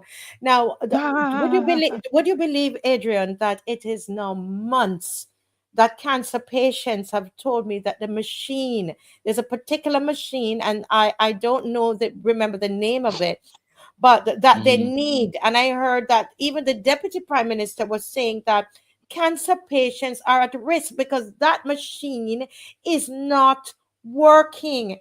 And this is where this I get very people say I get too emotional about things, but when I can't understand that, Adrian. I can't But understand it. the question has to be asked of Santia, who are you talking to when you make this statement that, who are you talking to? Why are you telling us? Why aren't you fixing it? Why aren't you doing something about it? Right? I mean, she's right there in government, a senior minister. Why are you coming to the public and telling us about this and not fixing it? You should be coming to us and say, well, this machine was broken and I put my foot down and we're going to get this machine fixed and give a timeline as to when it's going to be done. But that's the problem that with this mixed government system that we have, where you have one person talking as if they're doing something erudite and pretending to have responsible government, when in fact it is the same government that should be on the ball with regards to fixing this thing and getting it done. So I don't understand, but she's known to do that. Come out and make statements as if she's not part of government, the entity that has the responsibility and the wherewithal to fix the problem. Right? Yeah. I don't know why they do that, but maybe they think that Barbadians would see this as them doing their job. No, your real job is to get it fixed, not to tell us that it's broken. Yeah. But And so that's yeah. why people, all of these increases and coming to us each time to say, no, you have to pay, you have to pay, you have to pay. Mm, People are saying that this is you are being violent towards us. You are being violent because it feels like you're raping us. I mean, that's graphic and it's but really that's how it feels because every turn it's the fingers pointed back at the people. It's we have to do this, we have to do that. And as some of you are saying, if the services were better, the infrastructure was modern, then we could agree with okay, let's pay for the little the report that we have to get. But we're not getting anything. And something like a cancer the machine for cancer patients, this is going yeah. on for months, and it is not fixed. And that's why, we're saying to people, listen, guys, let your voices be heard. Yeah. Let But your their voices. retort their retort to the excellent point that Vihoy made is that, well, Mhm, in order to get it, you need to pay something, mhm. But yeah, But we're it's just paying, but sad. we're not seeing anything.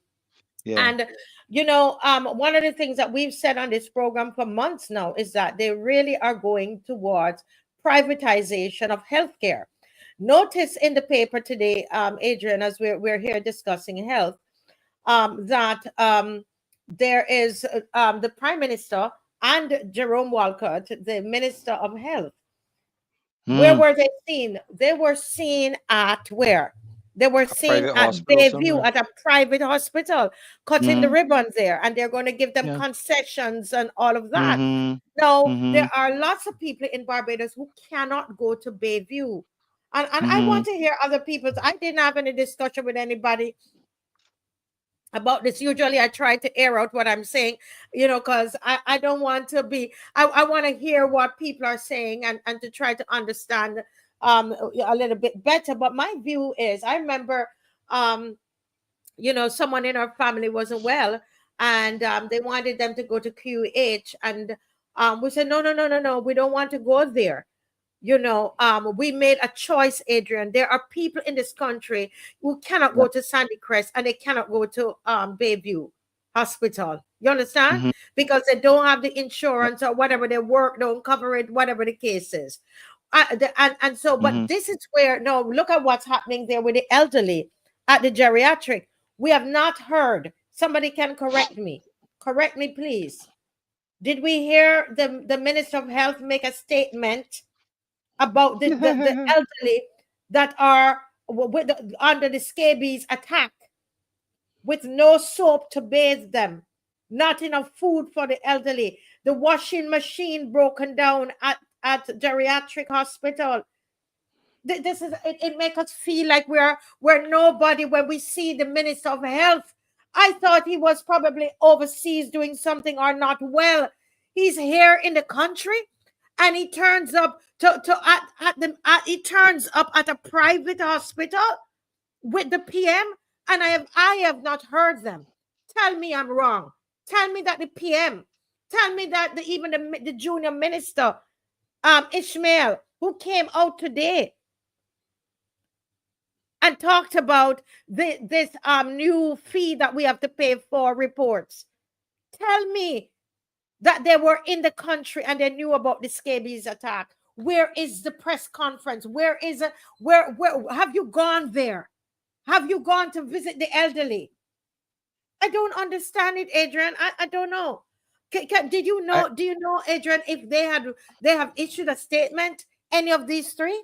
I honestly, now you've mentioned it. No, I have not seen these two gentlemen. Um, anything from them in the news with regards to the geriatric hospital issue.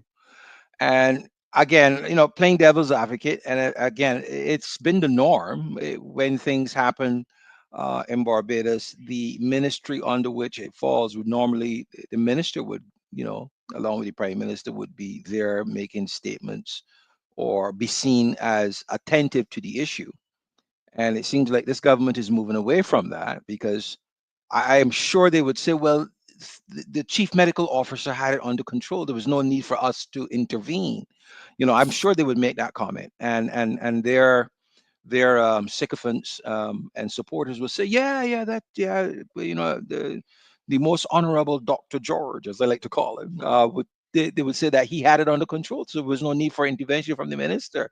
But then at the same time, you're right that it doesn't look good. In times of trouble, we can't find you, but in times of goodness, opening a new wing or whatever at a hospital, you're there. It sends a bad signal, that you're only to be seen in public making comments when it's positive and it's good, but when it's negative, you let the underlings do it. But as I said, this government thinks they can get away with this stuff because the narrative that has been allowed to gain a foothold in Barbados with regards to them being the only government or the only political party with regards to governance. I think that they're feeling confident that they can do almost anything, Yeah. buck You the know, norms in Barbados and get away with it. yeah, I don't know where if EZD was following the news. It's not so much that somebody did something wrong. If you have a hospital where you are bathing people, the elderly, with the same bar of soap, this is so disgusting to even think of it, Adrian. You're Yeah. bathing the people with the same bar of soap, and that's the problem with a lot of you. You're not listening. You want to go away with the narrative that you want to go away with. Listen to what is That happening in listening, yeah. listen, and you probably learn something. That there is this outbreak, and when you don't have you can't wash the linen. Their linen has been dirty, I was told, for days. And because their machine wasn't working, remember there is a problem there, So scabies has broken out there. They can't even wash the linen. That's basic. Adrian, that's basic. First of all, you would need to then separate out the linen, shouldn't you? I would In a assume so, situation yeah. like that. Mhm. Or you're going to wash it in a way that, that people wouldn't be infected. One set of people wouldn't infect the others. But if the washing machine itself is not even working, they have to send it out, and days before the linen came back to I think the nurses are sending me stuff. The nurses that work there. Yeah, it's it's sad. I got to guard myself from all this smiling and smirking because people may think that I'm not serious or that I'm turning into smiley number two, laughing at serious things when that's not the case. It's just it's either that or I get angry and start yelling and screaming and probably say something that I shouldn't say, cuss or something, because it's just ignorance. Or is it really ignorance? Or is it something deeper than that? You Mm. know, this one bar of soap, why one bar of soap? Is it because the government is not providing the finances, the budget for these people to buy the requisite amount of soap? Or again, is it that the soap is getting there but not being used for what is intended? Again, Well, the nurses are things. saying they have to buy the soap and the washcloth to bathe the. I've been hearing that over 2 years now. The Yeah. nurses, even the Ghanaian nurses, said that they told me personally Mhm. that they have to buy washcloth to bathe the elderly and buy But soap. I have to ask why. Is it because the government isn't providing the money, or is it that somebody's helping themselves to the products as they come into the storeroom? I don't know. These things are not unusual. These things are very, very, very prevalent in Barbados. Very prevalent, right? That yeah, the money's getting there. The resources are being ordered and they're coming in, but somehow they're going back out. These are all the things that we have to. I keep saying this. That there are some of us as Barbadians are extremely selfish and will help ourselves, right, to things that are for the benefit of others, a majority of the others, but we would hoard them for ourselves, right? I don't know how I don't want to get to the point of talking about stealing and stuff like that, but I'm trying to be nice about it. But you cannot divorce that as part of the problem in Barbados, where people are helping themselves to the products that are purchased to aid in the hygiene and whatever else of the patients. This is not unusual. This is not uncommon all across. People going in, baggage coming in at the airport, and people helping themselves to people luggage, right?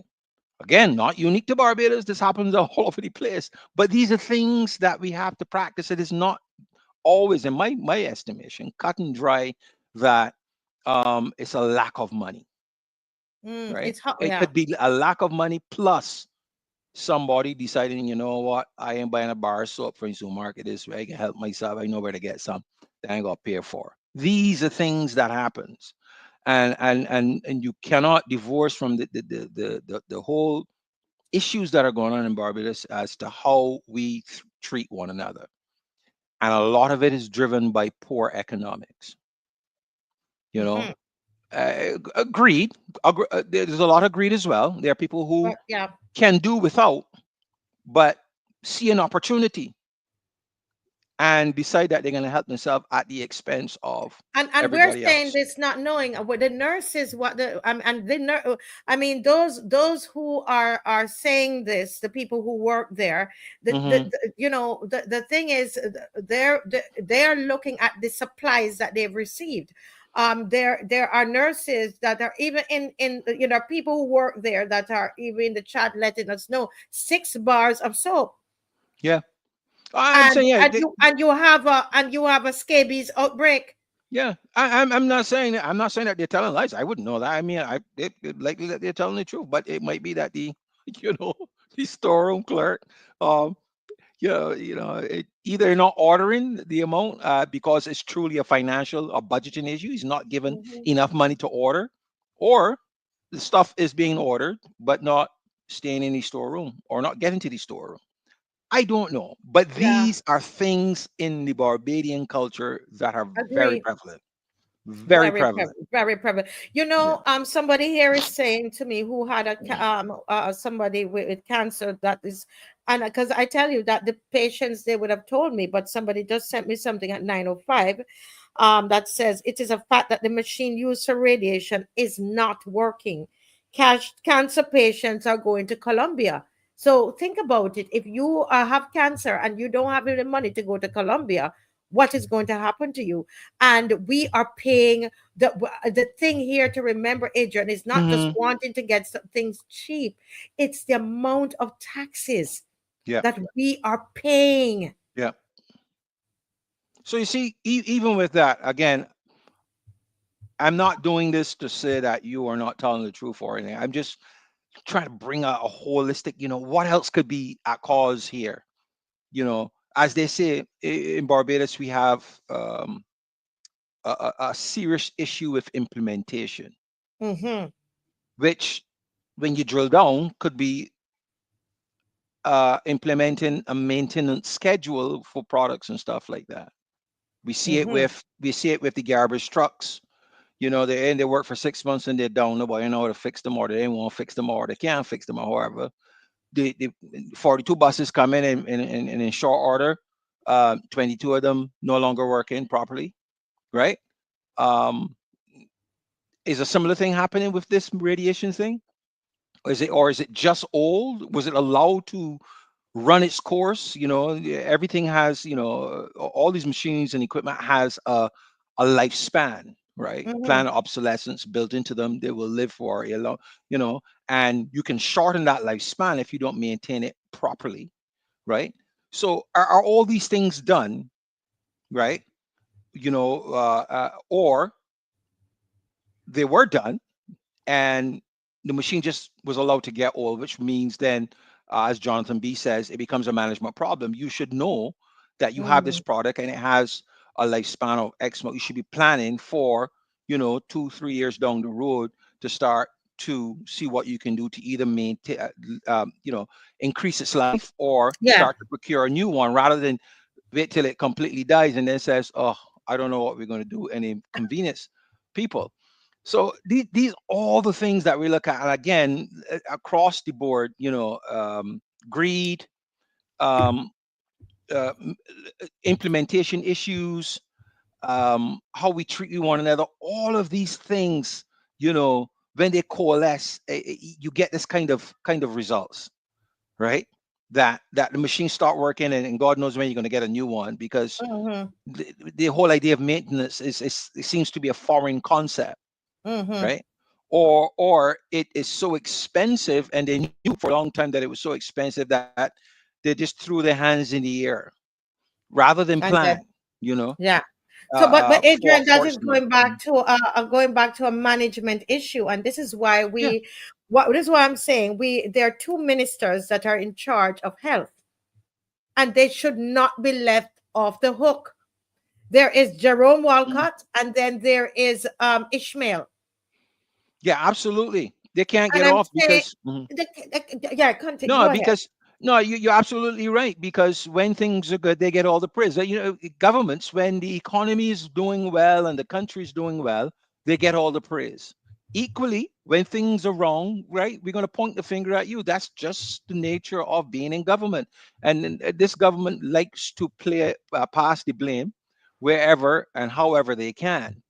And it's just and with the sycophants out there, this whole thing about, you can't question or complain unless you have a solution. That's not for us to do. They're the government. They're supposed to be doing it. Don't come with that nonsense, which is truly about silencing people rather than really getting ideas. You're not interested in ideas, because if you were, you would have a better approach to collecting ideas. to the benefit of the country. You are responsible in good times when you get the praise, as well as in bad times when you hear the complaints. And there's no pulling the back from that. So yeah, they absolutely are responsible. Somebody should have get up and asked them, why didn't we hear from you, Mr. Minister of Health, during the breakout? Somebody should have had the strength to ask that civil question and not be And afraid that of any fault. the journalist Mhm. needed to ask them, but we just had an outbreak. Yeah. Miss Prime Minister and Minister of Yeah. Health, we have not heard from you. Why is it that only somebody here is telling us that they only, and I know that the person who is saying this, they know, that's as much as I would say about this. They're saying that why did they only allow 9 patients to see a dermatologist, because they don't have the resources to examine all the scabies patients, and there were 20. They said there was 9. Thank God for the this DLP spokesperson on health, Senator Andre Mm. Worrell, who was the one who came out and gave the breakdown. Thank God for those whistleblowers who are letting him know what is going on. And I'm saying, why did you only have the resources to test or to examine only 9 patients? You That could is not do nonsense. you could not do the other 11 because you're saying you don't have the resources. Is that true that this happened? Why didn't the reporters ask them that question when they were at the private institution Yeah. cutting the ribbon? Yeah. That whole thing about not having the resources is nonsense. Absolute nonsense. Absolute nonsense. They could find the money if they wanted to, right? If it's a question of money, right? They could find the money if they wanted to. They could do an IOU. Tell the dermatologist, look, this is the government. Your payment is secured. Fix these people. That's the right thing to do. But they're just hiding behind nonsense statements that people take without questioning it. This is nonsense. This is government. You know, if the government tells that dermatologist, listen, you need to do XYZ, right? We're going to pay you later. We can't pay you now, which is not the case. They got 32 billion or whatever it is they say in reserves. Come on. That's a nonsense statement to get people who don't like to question or who are fearful of question to get off their back. But I would have asked the question: how do you mean you don't have resources? What do you mean? What would it take for you to get resources? You got to follow up. Don't let these people get away with these nonsense sound bites that they like to put out there and make people think that they're saying something erudite and irrefutable when they're playing politics. They really are playing politics, you know. But again, I have to always say, because I could hear Barbadians saying, "Oh, well, you up there, you're down here, you don't gotta worry about whether you can lose your job and stuff like that." So I guess that's true. Maybe Yeah. if I was there, I would not be. I would be like you as well, and Yeah, be because be we're living in it. We're living yeah, in it. We're paying our yeah, taxes and we're not getting anything for it. Not we have places here that still don't get proper water. The wow, basic things we're not getting, wow, and our hospital, we are scared to go to the QEH. We're scared to mm, go outside. We're afraid. I mean, we are living in this country is falling apart. And it would wow. appear to me that with them it seems to me, this is my thinking, I don't know the facts, but I am discerning that I believe what is happening is that they're planning to privatize the healthcare.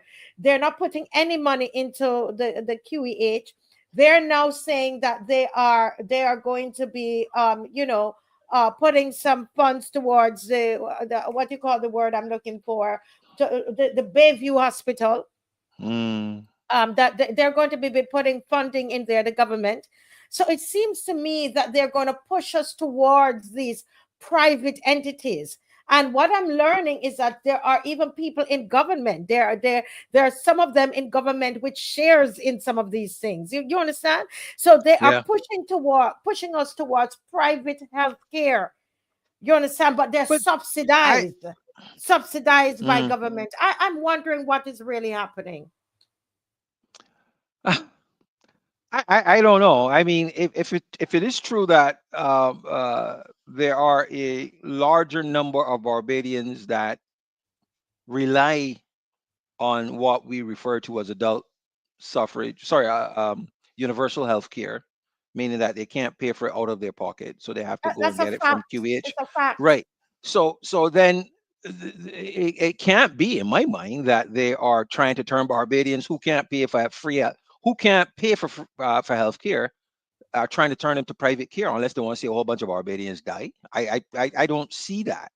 Oh, I agree, yes, that these people don't have a fear of taking government funds and giving it to private entities, right? I see that, yeah, and one would think, the right thing to do is to ensure that the current care that the majority of Barbadians prefer or can only uh, get, that be um, be dealt with better with more funding and whatever else, rather than giving money to private entities who, their clientele is significantly less and can afford.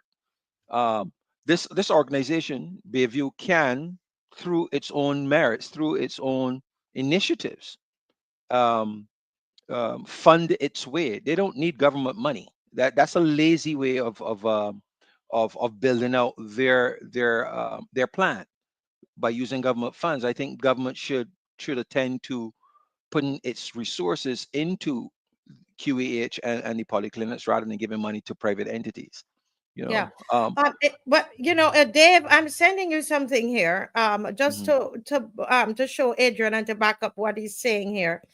Look at your WhatsApp, Dave, and you will see the kinds of look at the you're gonna see the people who make up the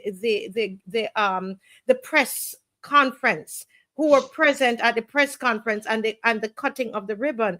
And I mhm, want Barbadians to understand that this what is going on here. And again, I'm going out on a hunch here and saying it, because if we could have our Gemmett's Lane. Look at Gemmett's Lane. Gemmett's Lane, Adrian, it's a fact. mhm, It's there in the museum. It's written.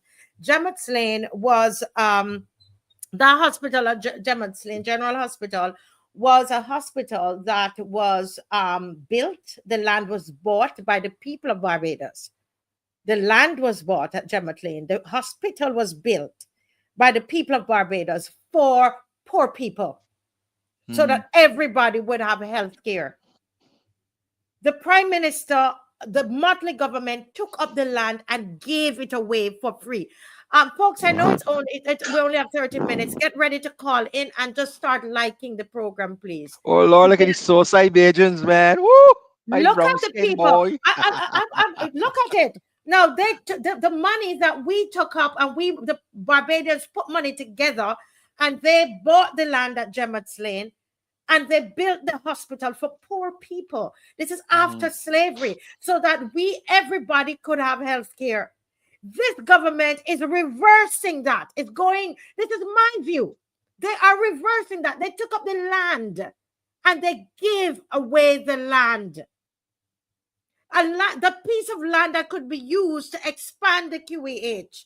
Mhm. Okay, and give us better health care. And they've now gone down the streets at the Mhm. Bayview Hospital. Look at the people in this picture.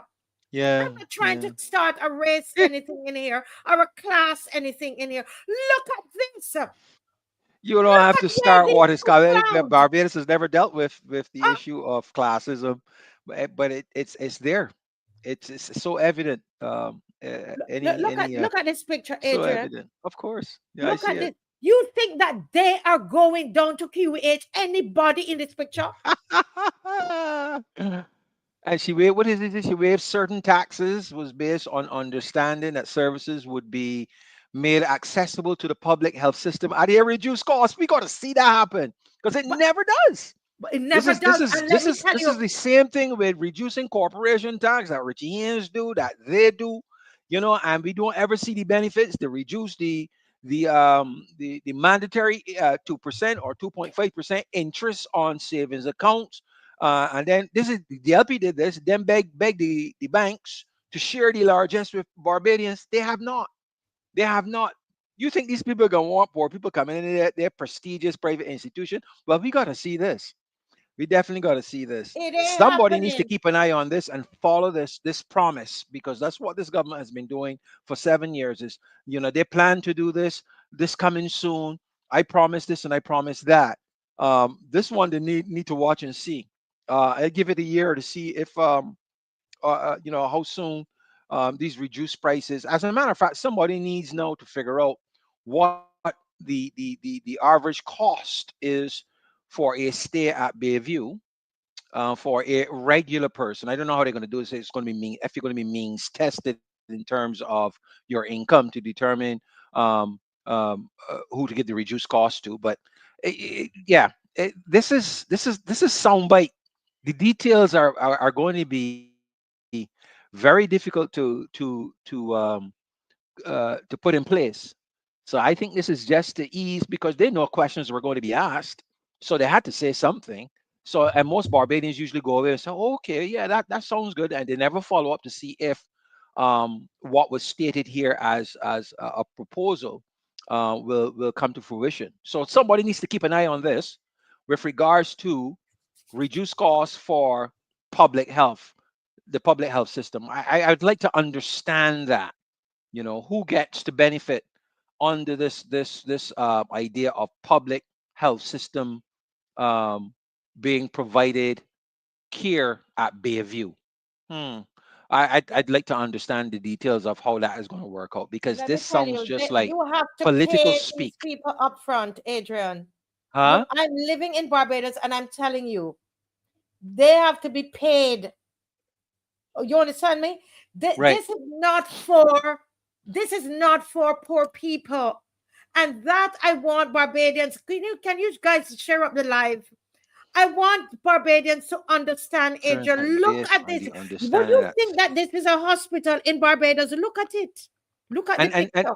yeah, and this understanding, is this written? Is this a legally binding agreement? Or it's just an understanding, because understanding don't mean anything. You understand, it could be that they will or will not do it, or that what they're understood might differ from what you are stating here, Miss Motley, right? The understanding that services would be made accessible to the public health system. What does that mean? That if I'm at the QEH, if I get admitted to the QEH and there is a procedure that I need that is not available at the QEH, but it's available at Bayview, that I would get to go to Bayview and the government will pay the bill? Or do I need to understand what this means, because Pay the it bill, seems like that's what Adrian. it's saying. Adrian, let me stop you there. Think about what you're saying. Pay the bill when they cannot even take care of the of QEH. Pay which bill? No, but yeah, no, I'm just trying. I'm trying my best to do some sort of justice to understanding what Morley said, or what Morley is reported to have said. That this she's waiving taxes in exchange. Not even an exchange. She's waiving taxes with the understanding that Bayview will provide services or make Bayview specific services available to the public health system.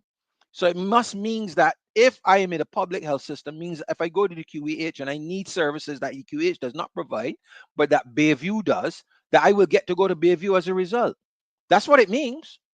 We gotta wait and see if this is going to happen, because as I said, these people make a lot of soundbite things that sound really nice, but they never come to fruition. Never do.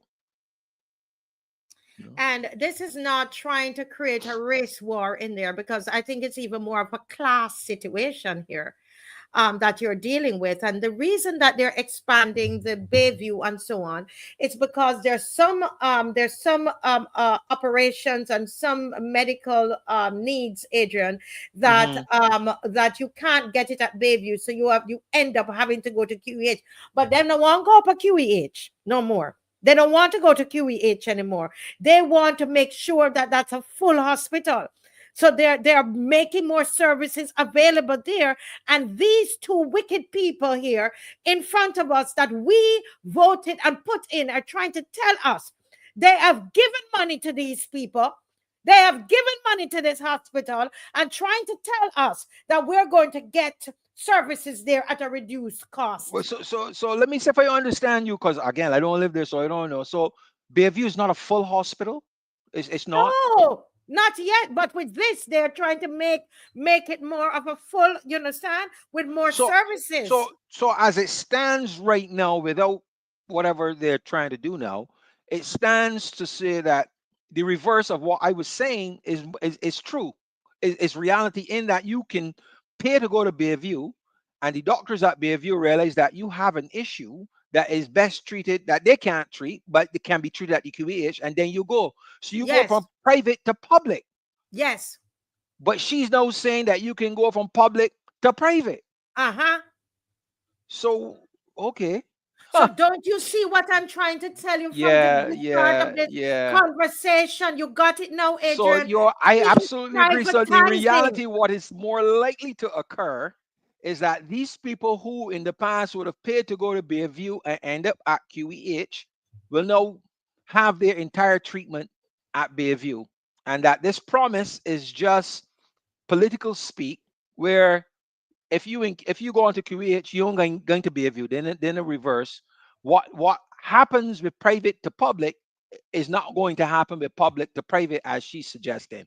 Understanding there's nothing here in legalese that will require Bayviews, after getting these tax rebates, to open up their hospital, and I say there with emphasis, to the type of people that go to the QEH. I can't imagine these people walking in the corridors of Bayview and seeing the type of individuals who are camped out in the emergency wing at the hospital, in their hospital. I can't see that. I know how these people is operate.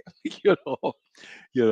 I know how these people operate. This is about they're not going to do anything about the QEH. This is why we're here beating up our chest for nothing. Yeah. They are privatizing healthcare in Barbados. I tell you, this administration, the Miamati administration, is privatizing healthcare. We're going to have to pay for healthcare. And I want to hear from Barbadians if they're going to allow them to continue to take this money out of their salary, all of these taxes, and we still have to pay for healthcare in this country. I am waiting to see if we you mean suffer. You mean suffer, because what you said, I truly believe, yes, that they're going to make Bayview a full service hospital, so they will no longer have to go to the QH for anything, and those who go to the QH will have to continue to suck salt. Yes. Right? And if you want better care, you better find the money to go to Bayview, because we ain't doing that with QH.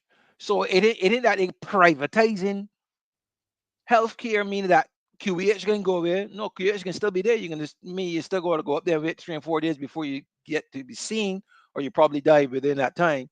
But if you don't want to die, you'll go take out a loan and go to Bayview, because that's more likely than not what you will have to do. This is the level of sickness and gosh, how this is Barbados is too small for this type of behavior. You really, oh my God, this is ridiculous. These people are building these invisible walls. Look what Ryan Rock read. So finish your point, but I don't want you to miss Ryan Rock. Finish what you're saying. Read it. Or you sure? You're sure you're finished? Go ahead and read it, Adrian. Yeah. If you Ryan Rock says, if you go to Bayview Hospital and anything goes wrong, they will rush to the QEH. But if you are at the QEH and anything goes wrong, you cannot be taken to Bayview. Yeah. But that's what Molly's trying to make us believe, that with this waiving of taxes, that this is now the reverse is going to be true. And I doubt that will ever happen. I think what you said, Marcia, is more likely to be the case, that these people are tired of having to go to the QEH among regular Barbadians for anything. And they're at the cusp of making Bayview their hospital, where when they pay, they get all their treatment there and never having to be referred to the QEH. And we are never going to see the reverse of what they currently do, where they go to the QEH in case of emergencies or something like that. We're never going to see the reverse, where people who are in the QEH, a service that is available at Bayview but not at QEH, they get to go there. That's never going to happen. Not in the Barbados that I know. Never going to happen. There you go. And that's why I wanted you to see this. And so Easy D is saying here, that is a good idea. We have a choice. You can go to the QE8 or you can go to the Bayview. What you don't understand, easily, I don't know if you live in Barbados. I don't know if you live in Barbados. The average Barbadian cannot pay for Bayview. And that's the thing. This government, the government that you support, EZD, is for the wealthy. What EZD doesn't seem to understand. I don't have a problem with it. Yeah, it's a good idea. That's why they should fund it themselves. They shouldn't be getting any tax waiving from the government. They should be funding it themselves.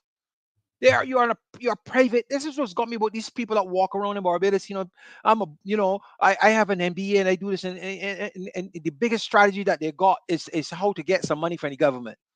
The whole idea of self-funding, themselves and building out themselves without the government purse, without the public purse, is what they should be doing. These people are absolutely ridiculous. And EZD, I'm sorry you didn't see that, right? That your tax dollars is funding this private entity for these individuals who built all kinds of virtual walls among themselves to wall off themselves from Barbadians, are the ones who are going to benefit from this public largesse, not you.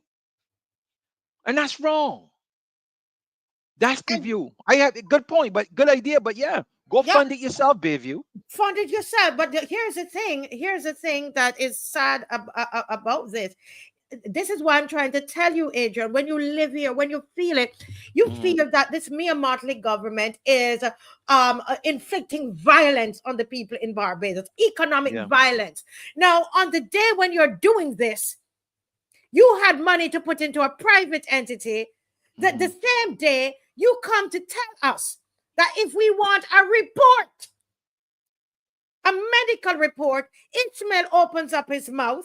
Yeah. All of a sudden, he opens up his mouth to tell Barbadians you that giving we away money. Yes. Oh my God, that is you giving money to a private entity, but making Barbadians pay for a report, and can't because if it is not a result, the scabies outbreak and the lack of soap and all that kind of thing, if it is not a result of government not providing the funds, you should come out and say so. You should come out and say so.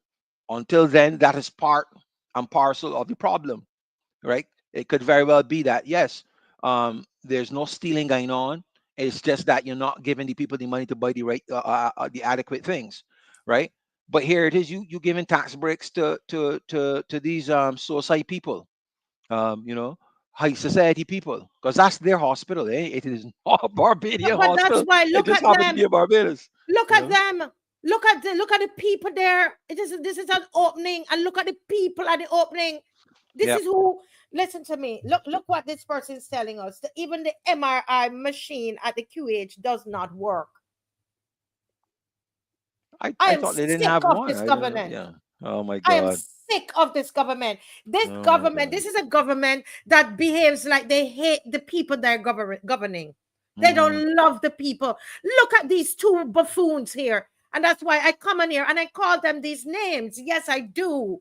Because of how they treat poor people. Yeah. They did not open their mouth, Adrian. Yeah. None of the three of them, the Prime Minister, the Minister of Health, nor the Junior Health Minister. But they came today to be at this event. And the little one, the little minister, Ishmael, comes now to tell us, like you're on a plantation and you had those, what you call them, the ones that are under. They're the little black ones. What you call the them? underlings, the underlings, man. The underlings, but they call them a certain name, right? And they're the ones he's not come to tell us that Master said, no, you have to pay for you're going to have to pay for them reports. Oh my God. You have to pay for. Oh boy. Nickel and diamond, poor Barbadians, and giving away the people tax money.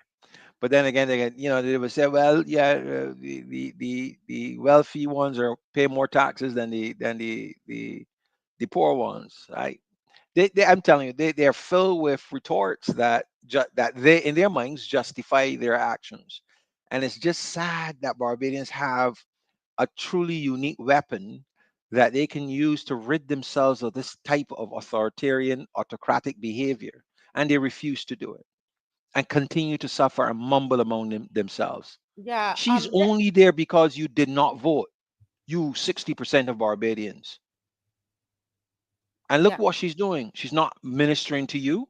You didn't vote for her, so why should she bother her head, right? You get what you didn't vote for, I guess, if you can say it. But it's still a democracy. Elections are still the way Motley and whomever else that wants to lead this country gets to lead this country. Why are you divorcing yourself from that exercise? Why? Is it that you like what she's doing? Of course not. Then why aren't you doing something about it? I just don't understand this willingness to continue to suffer and grumble among each other and get angry with each other, to the point where, you are willing to act out violently when you can silently go and place your ex against this type of behavior, but Look at Sanchez. Read this, because this is the thing. These are the things that they get me very angry. Read what yeah. Sanchez is read it alone, Saint, Adrian. all right, Saint Chez, in his response to EZD, said, I had a 1 hour procedure done at Bayview, and I had to present my insurance card up front and then write a check to cover the difference.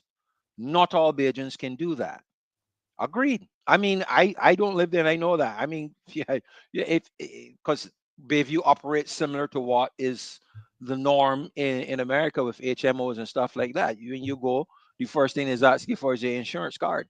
You know, even if you go for physical, the first thing wants to, who's your insurance, and they ask you, yeah, you produce your insurance card, and they look and see, what your copay is, right?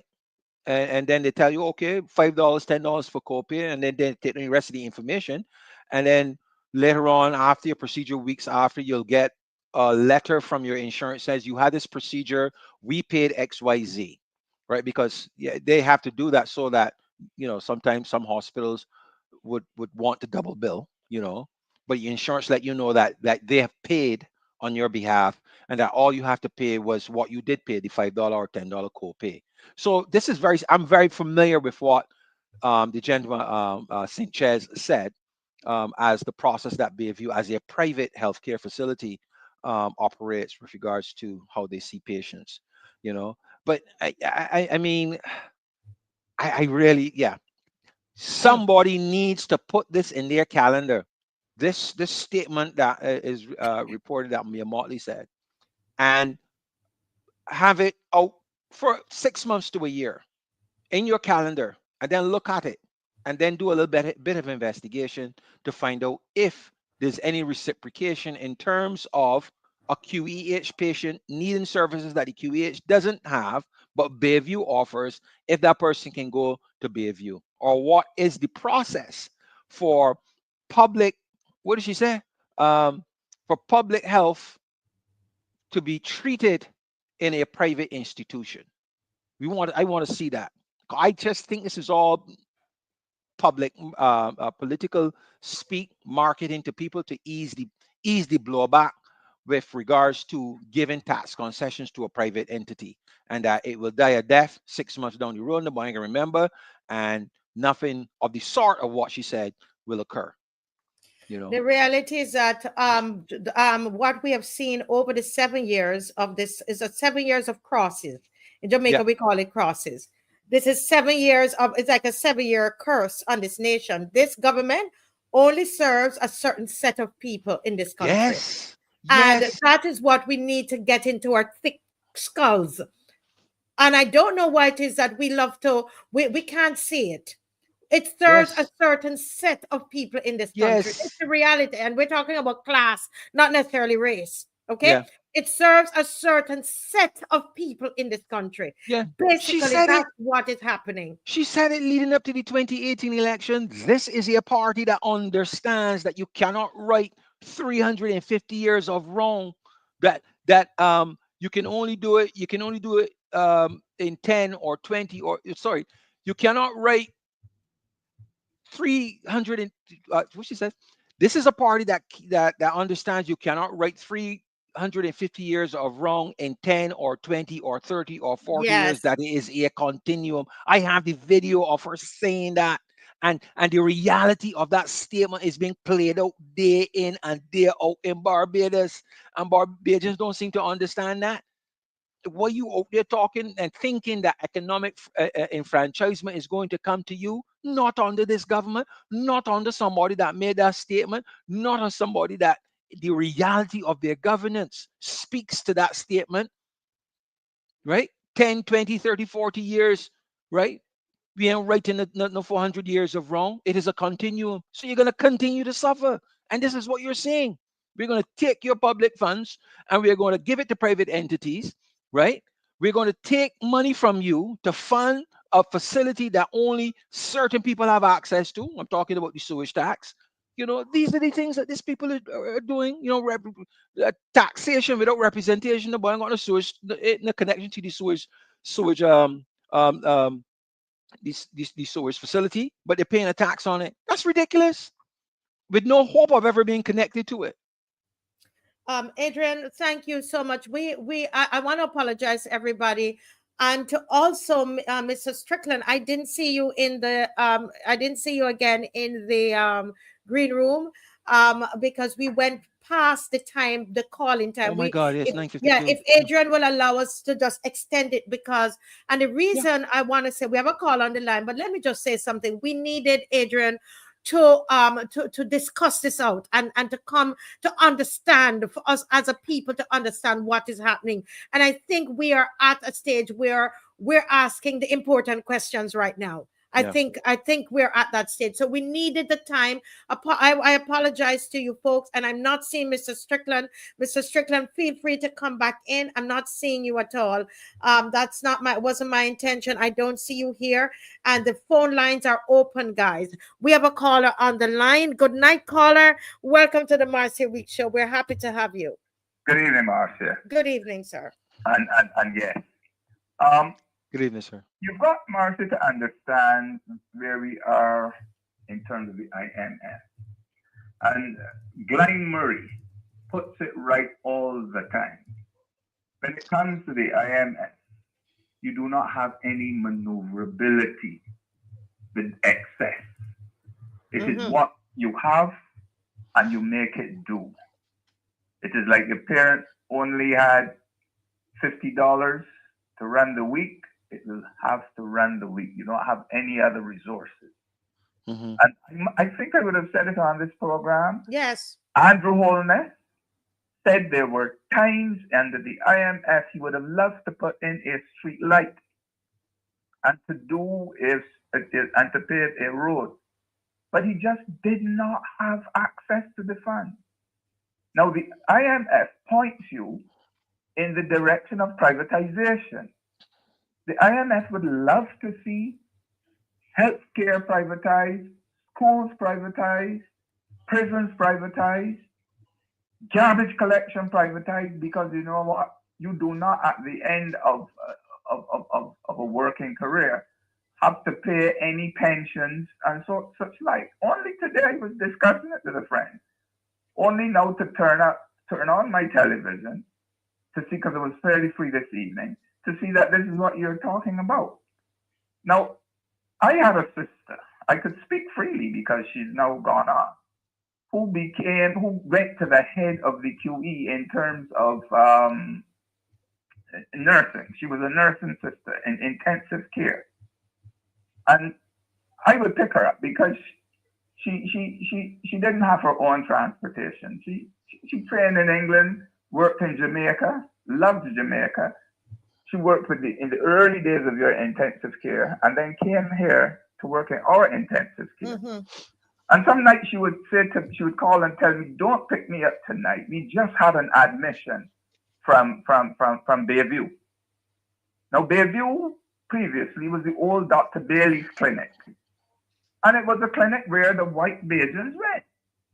You know, I schooled with the white Bajans, I played with them, I captained a white class, so I know it's a place where the white Bajans went.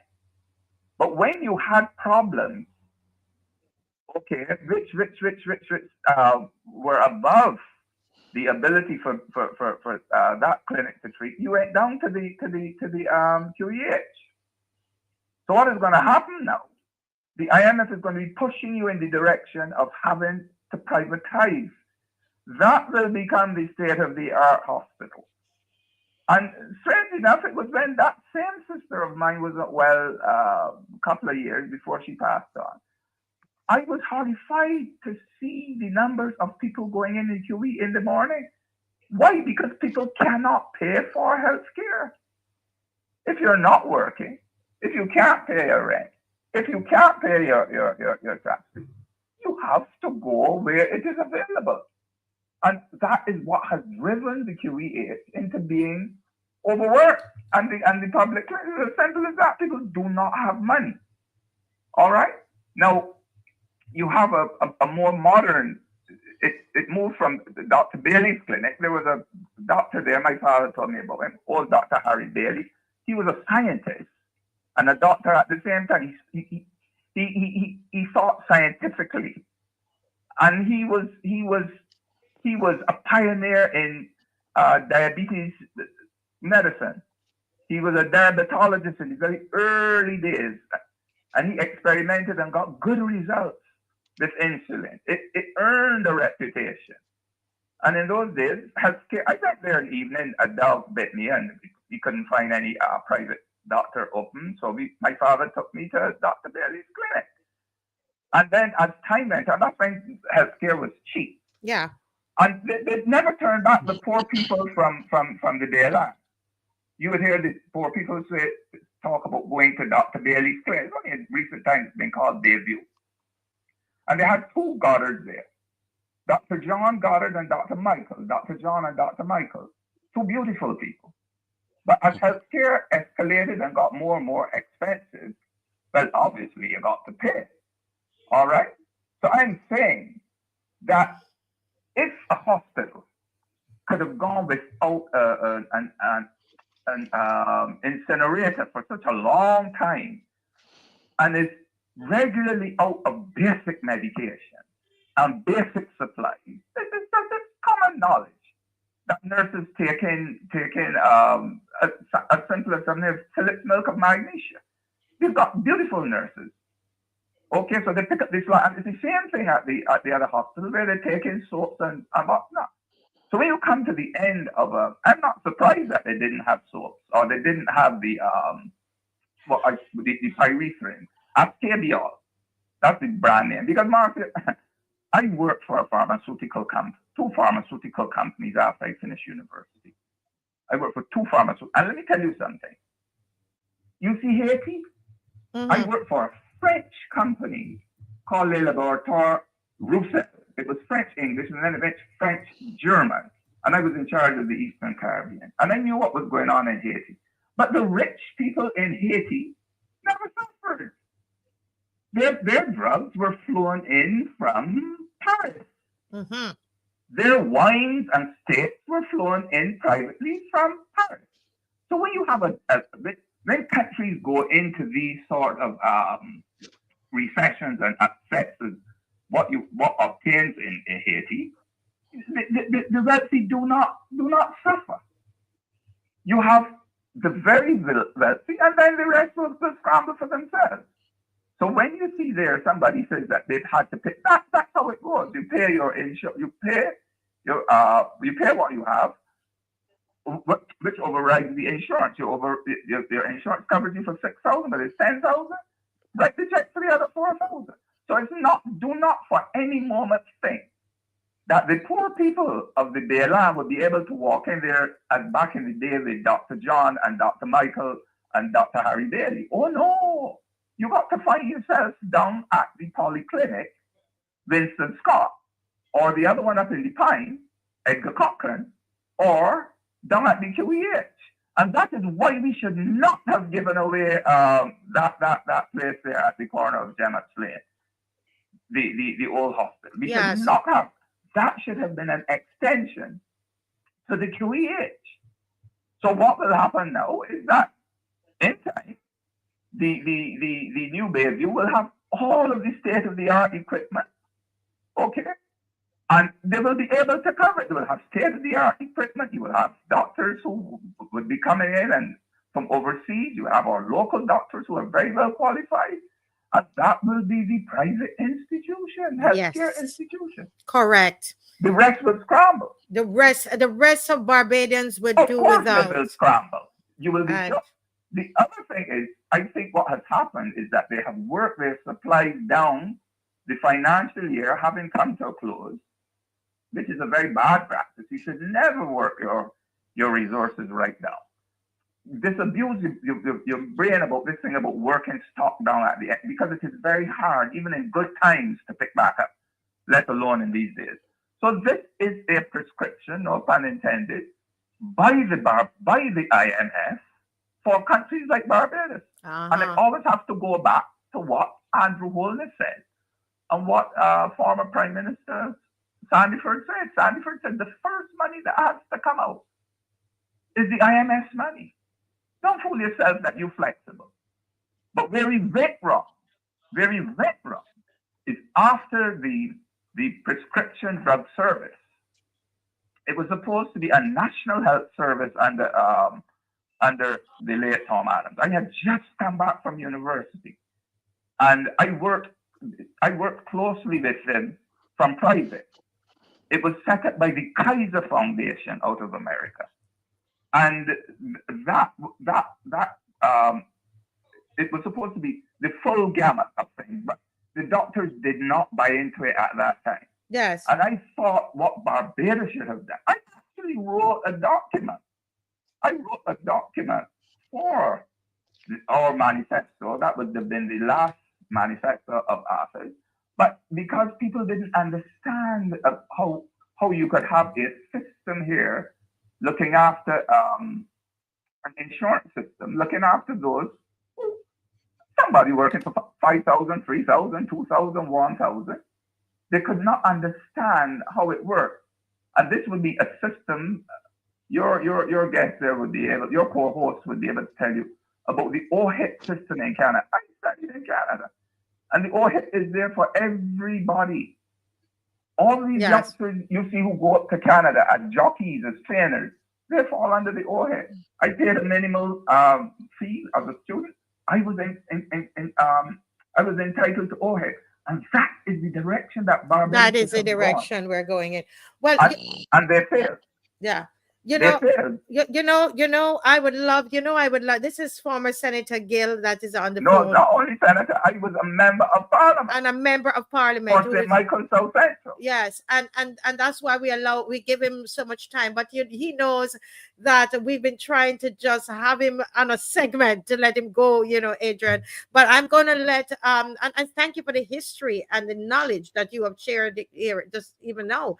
But I'm still opening it up for one of these evenings that you have a full half hour, 20, 30 minutes to make a go at it. We're going to work it out after CXCs. Actually, I was the consultant to the Barbados Drug Service. I had pulled together all the strands. I had written the document for us to have a state health insurance program. Separate. But Mr. Gill, sorry to cut you, but are you going to agree to come on the Marcia Week show? The private all the private insurance companies that offer health care. So ask you something, Senator Gill, only because we want to let some others call in, because I have no problem with that. But listen to the others. But what I want to ask you again, I know you were dealing with CXCs. I know how it goes. No, CXC and Cape. And Cape, and I know those are coming to an end. I want in the time, and so I want in the summer, sir. I want to have you on the program. I want to have you on the program. You have a wealth of information. I will speak to this health care. Yes. So, I tell you, Marcia, the IMF is, listen, I'm sorry to backtrack here. Yeah, so just take half a minute, and I remember reading the Nobel Peace Prize winners about 12 years ago, Hart and Holman, I think it is. And the two of them looked at privatization. They won their Nobel Peace Prize in the economics of privatization.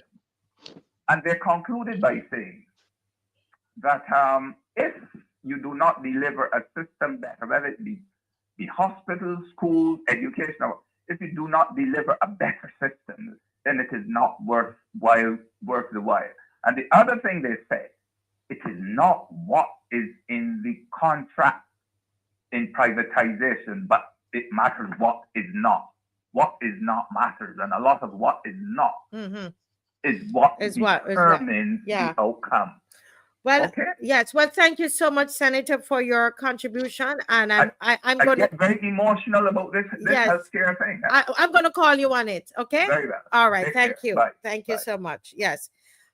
Adrian, a very important contribution there tonight. And I know we took some time to kind of work it through, right? But you were saying something? No, I just don't understand. I'm not being critical of Mr. Gill, right? But whenever he comes on, he has a lot to say, and he always prefaces statements with his experience, his expertise, what he has done. Seems like not only does he have pertinent information for Barbadians on a wide areas of topics, it also seems like he has something to say about himself as well. And I don't understand why he keeps dodging the question about coming on the show. But you know what, Adrian probably needs some time. You remember when you didn't want to come on? Yeah, that's true. So give him some grace. So allow him, and he makes contributions. He calls in, makes contributions. But that's the difference, though. That's what I'm saying. That's the difference between me and him. I never used to make any contributions, but he comes. I'm like, if he doesn't want to show his face, just well, somebody might say that at least he was a little better than you. Then he was making a little. Anyway, somebody's on. Okay, let's hear this caller. Caller, can you turn down your device, please? We're hearing your device. Good night, caller. Go right ahead. Hello, Marcy. Yes, can you speak up a little bit for us? Speak up a little bit, caller. Yeah, hello, Marcy. Good night. How you doing? We're doing great. Thank you. Hello, Adrian. How you doing? I'm your neighbor. Maybe we can connect one day. I keep trying to reach out to you to do that because I would like to know who's this man calling from Massachusetts. I think I'm well known in Massachusetts, and I don't around cricket, and I don't know who you are. All right, I'll make the connection, but go ahead, caller. Go right ahead. Okay. Marcy, do you ever look at the photos that the PM take? Here, the next one, and see photos of who she's associating herself with and selling up Barbados. If I get that, I did take a look back. Yeah. One time, and I see all the photos that she's associating herself with, and just keep giving these people our country away with a smile. It's kind of sad that they treat Barbados. There's those that in the minorities that own everything, and them that in that picture we see that now want to privatize the healthcare system, and then those that keep supporting the government that, I should say, it's all consumers. And if Barbadians don't look at these things and see how Barbados is being sold out, with a smile to these so-called investors, which a lot of them are not born Barbadians, but they are good, for being in the picture of investment, which is sad, It's sad, man. It's sad. Yeah. It's really sad. I don't like people to go back and look at all the photos that she's in, stating that it's good investment in Barbados. We've been showing a couple of them even tonight on here. Yeah. Well, that's good that we go back and look at that, right? So yes. Yeah, thank you so much for your comment. Okay, Adrian. All right, sir. All right. Yeah, but it's interesting that he's saying that because Dave was showing us some pictures here, even the Hayman's Market, You know, this is a market that was being opened up, and when we hadn't seen her for a while, she came back in Barbados to make Yeah. sure that she was there to open this market. Mm. Barbadians, if you can't see it, if you're going to be part of those one of those that drink the Kool-Aid, and you can't see it, it's going to be only a matter of time. I'm telling you, Yep. only a matter of time that we're going to wake up. This is not going to be our country. We're going to have to still be paying this whole lot of taxes because she borrow. So we have to pay it back. And at the same time, we're going to have to pay for all of our services. Watch and see what's going to happen. They're going to privatize the education. Believe it or not, I'm saying it on this show here, June 11, 2025. You're gonna you see all the insurance, you see your all of that. I was showing you Adrian, there was a comment that was there about insurance. They said Mm. that Gravity was saying that one of the gentlemen in the picture she's alleging, or he's alleging, is some of the one of the big insurance companies. So Mm. what is going to happen is basically everything is going to be privatized. Okay? You're not going to be able to get any kind all of these social services. You better have proper insurance coverage. Just like what's happening in America is what going to happen here. The only difference is that is the level of taxes that we are paying. That is what where the difference is going to be. I'm telling you, Barbadians, all of this are water going to be privatized. Look and see what's going to happen Yeah. with all of what's going on. I That's it. I mean, I can't see that right now. I could very well be there, but I mean, Barbadians can't afford. How are we going to get to privatization without a lot of people suffering Ha! worse than what they are currently, where it would be unmistakable that um, the government is not doing right by them? If so, are you saying that we're going to get to a point where even to go to the QEH, you're going to have to pay?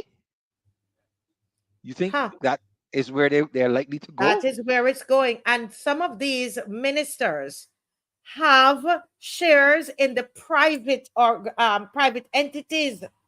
Some of the ministers, some of these Hmm. these people in government, some they have shares in private entities. This is the kind of corruption that is happening in this country. So aren't these entities registered with Kaipo? We should be able to go to Kaipo and see this stuff. We did it on the show one night and we were Uh-huh. showing some of Oh yeah, them.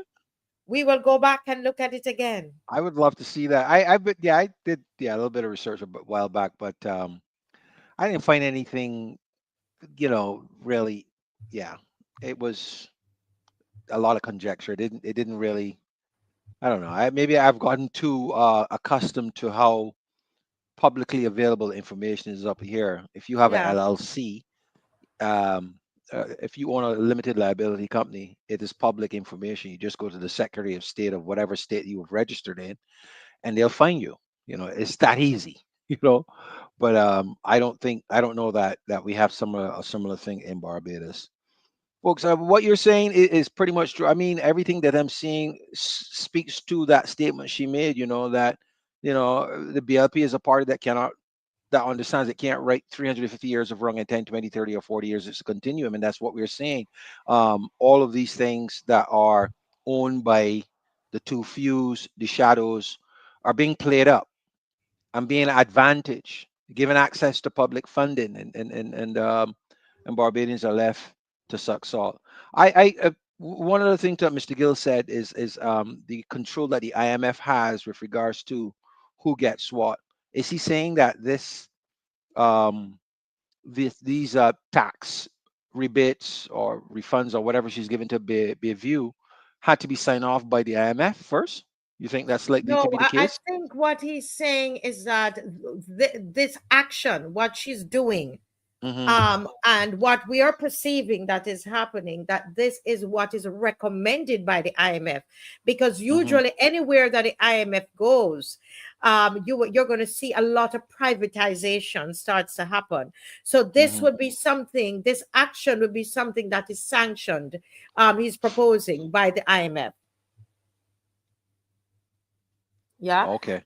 And, Mhm. David is so ably showing us all of the people that Miss Motley is rubbing shoulders with. These are the people that they're telling about us about this investment and all of these kinds of different things. These are they on the screen. And and again, it's not so much of a race thing, but it's a class thing that is going on in Barbados, where she caters to people of a particular class. And that is what but as she says that people see her as a pan-Africanist. I can't see it's so like Now, a who's a joke. Pan Africanist? Mia Motley? Motley. Well, I gotta look up what Pan Africanist means because I too am confused. Maybe somebody can say that. Yeah. Wait. Maybe are they of the opinion that being an Pan Africanist means that all you got to do is wear a tablecloth across the shoulder? Well, I don't know that this woman has ever said anything that would suggest that she is Pan Africanism is something that she's in tune with. Yeah. Well, we're going, this is where we're going to end. I mean, this has been an eye-opening night. And there were other things that I had planned to look at. Didn't get to show you the rest of the videos from Dominica. Those that I didn't get to show, we're going to keep trying to show them. Sorry, Hmm. apologize to the Dominicans who might have joined and I didn't get to do it. You could see how many things we're dealing with here in Barbados. I want to apologize to you for that. We want to encourage people to come out to the march. If Dave could put that up again for us. There's also, I think it's something like a petition to be signed, but we'll deal with that on Friday. It's quite a number of things. We didn't even look at the drugs that were coming in from Canada in the Adrian, in the tiles. Yeah, I saw that. Right, we didn't even get to touch on that, but we'll do that another time. That's Um, another thing that needs to be followed up on. The police said that they investigated and they know who the business is and stuff like that. But 6 months from now, we should ask again. Where's your investigation, sir? Is it coming along? How far along are you? Because they said all these people make statements hoping that it will die right there and then, and they don't really are not interested in doing anything or do not have any intentions of doing anything. So that's why we should always put these things in our calendar and 6 months down the road ask that question again. Where are you with this? Yeah, it's just crazy the things that they say and get away with. But yes. So we're going to look at the petition, Judith, and everything else. We're gonna, God willing, on Friday. You see that mhm, we had a lot to do today. We had to break it down for Barbadians tonight. We yeah, and for ourselves, and so we have that. We come to that at least asking these kinds of questions. You know that they're going to be. You will hear it. You will hear it on some of these calling programs on the boat stations. They're gonna get into all of this tomorrow. Adrian, because a lot of times they watch this for content, and then yeah. call us all kinds of names tomorrow. But It's that's going to their be all over. that's But their business. I don't talk about them. They gotta talk with me. thank you. They talk about Jesus too. That's what I say all the time. So I don't worry about that. Hey, look, one last Yes, thing before you yes. go. Go ahead. Go I ahead. remember St. James North, the night of the victory, Motley was lamenting the things that are said about her and the BLP, and that she says that they border on libel. But that's not the point I want to make. She went on to say that rather than the DLP get into all this fake news and narrowband stuff, that they should seek to work with her, that should come and work with her. That there's a lot of work to do. And I wonder, is she just saying that and playing to the media, or is she sincere?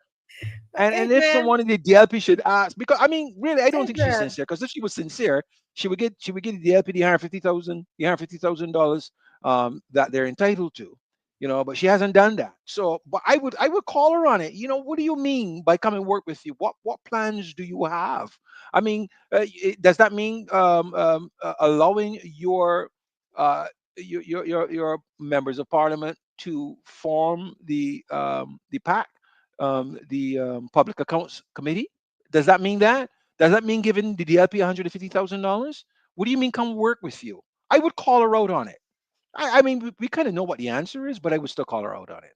Anyway, I'm done there. Anyway, you know, when you talk about sincere and the prime minister's name in one sentence, you know what? It's time for me to go to my bed and get off It, of here because that doesn't work.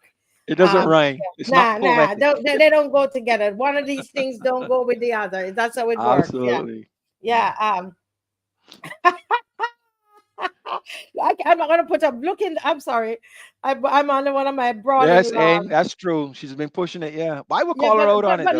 You know the answer. look at that note at 10:20 by Victorious Lady. Quick before it goes at 10:20. Go up to 10:20.